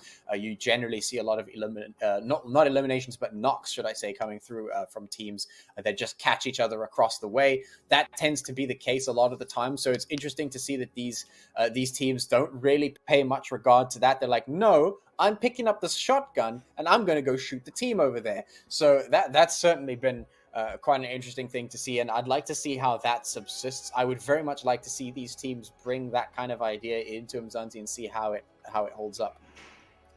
What was your favorite part of the game? While we look at the MVP, tell us what your favorite part of the game was, the Apache. Oh, well, it has to be right at the end there. It's always great to see utility utilized very nicely. When it comes to the chaotic finishes, the chaotic final zones, it's always good to see the teams understand that the utility usage is the difference between the chicken dinner and a not so satisfying finish. So the teams were busting out the utils, they were making sure the smokes were going down, they were trying to get the reses in, and of course we got that final kill with that Molotov, with the nades. Very, very nice to see. And of course, G4K coming away with that MVP, 826 points of damage for Romeo. So well done to Greedy for kills. Of course, they came away with the chicken dinner as well as this MVP in the hands of Romeo. And yeah, just a decent performance for them in map number 3. Yeah, guys, I think they might place a bit high. I don't necessarily think they're going to take the week's winnings. However, I do think that, they did put a very valiant effort. They got, how many kills combined? 6, 12, 18, 19. I think they got 19 kills combined. So, yeah, they really performed, and congratulations for that performance that they did. I wanted to ask you, DK. I asked Viper, I think it was last week, because I like to get different perspectives of different play styles, So I wanted to know your thoughts on late rotations. Are you a supporter of late rotations, or are you more so on the quick side?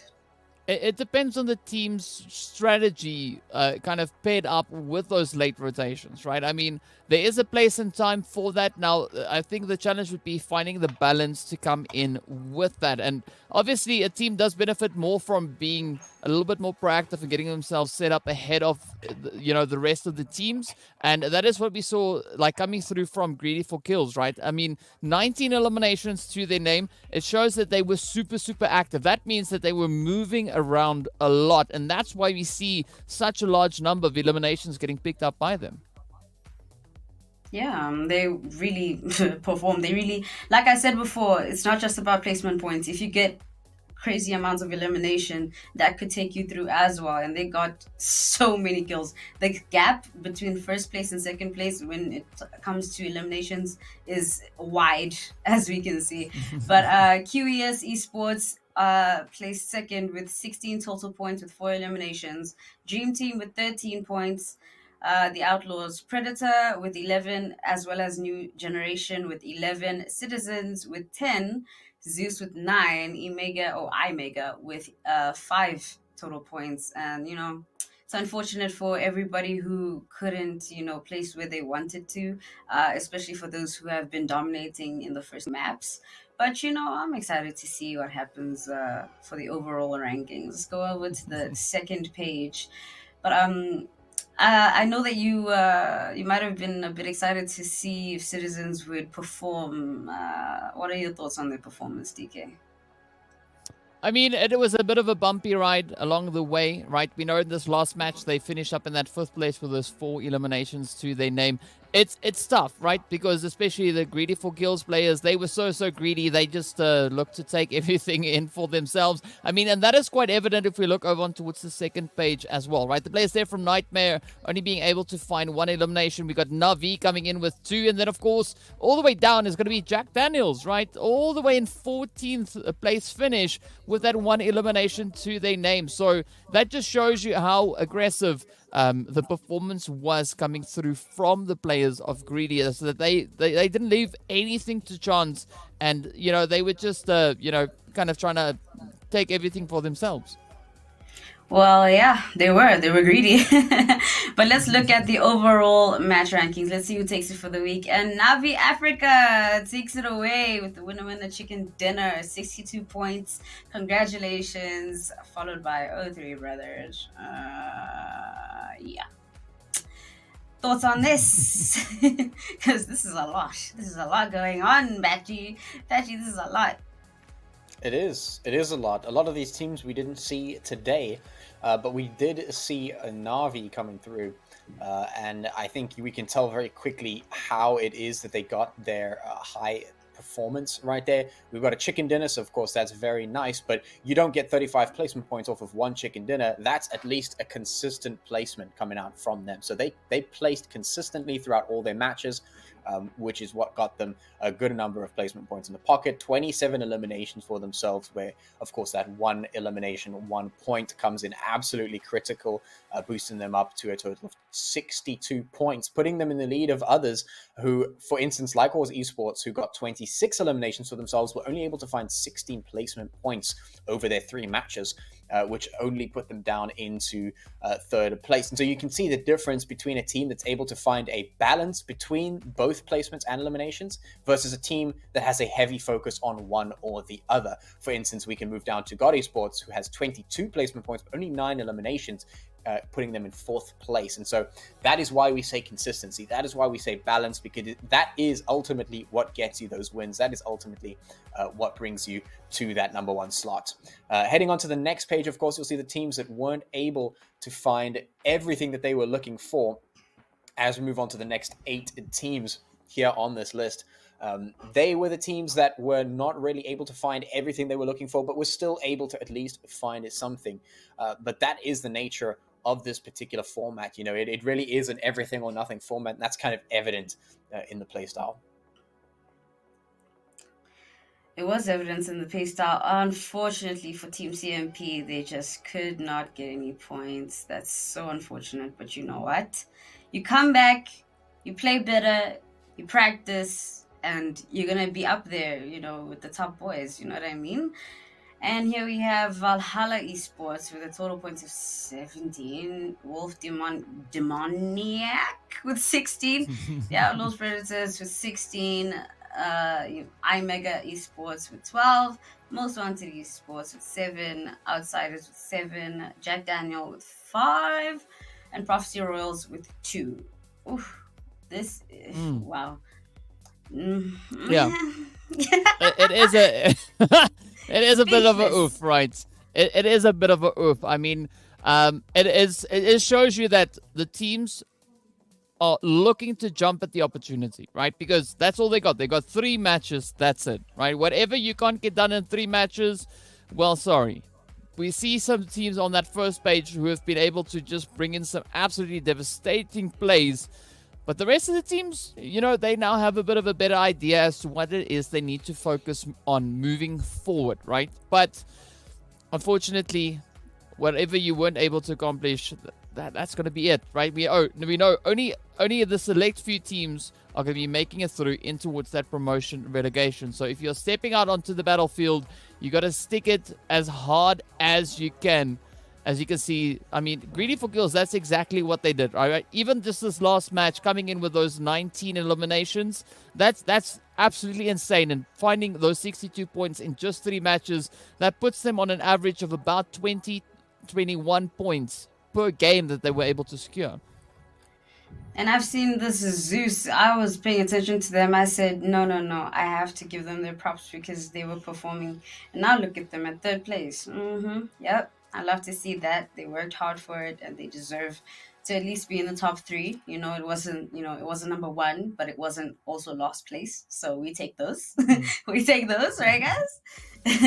Veggie, do you think that they will be returning, or do you want them to return, or what? Rather, let me ask you, what teams would you like to see again next week? Well, I mean, Greedy for Kills has definitely, obviously, earned their spot up on number 1. Definitely a team I'd like to see returning. I'd like to see Na'Vi come back only to see what they can do more as a team. I'd definitely like to see that come through for them. I'm not too sure if I was able to see enough just in today's games alone to actually really regard them as a team entirely, but certainly would like to see what they can do as a squad. I think perhaps the dream team, maybe also another team that was really going for it. Obviously, Zeus being a team that also made it up into that top three, so you have to give them a mention. I think those top three, top four teams definitely showed us something today. I definitely have to take a look at New Gen and QES as well. They were around. They were doing some things. I think maybe some more potential coming out from them in the future, at least. But those top three teams definitely did seem to be a lot more dominant, at least in today's games. Well, as a new PUBG player, I just wanted to ask you one more question, right, guys? If you are in a tournament, what's in your backpack as soon as you drop DK? What are you grabbing? What is an essential thing that you need to have in your backpack? Something that goes pew pew, right? Because that's kind of what you need, right? For me, that's just like I don't have a specific weapon I prefer to use. As long as there's ammo, I'm happy to roll, and that's it, right? You know, I know Patchy would maybe go for something a little bit different. He would maybe go for Pan. But for me, it's anything that can go pew pew. Well, thank you for that advice. But thank you guys for joining us. Thank you for watching. Thank you to the teams. Congratulations to the teams that did win their matches and the overall winners as well. I have been Pesley. This is Patchy. This is DK. Thank you for joining us as well. And we will see you next week on Inkosi Super Cup Season 5.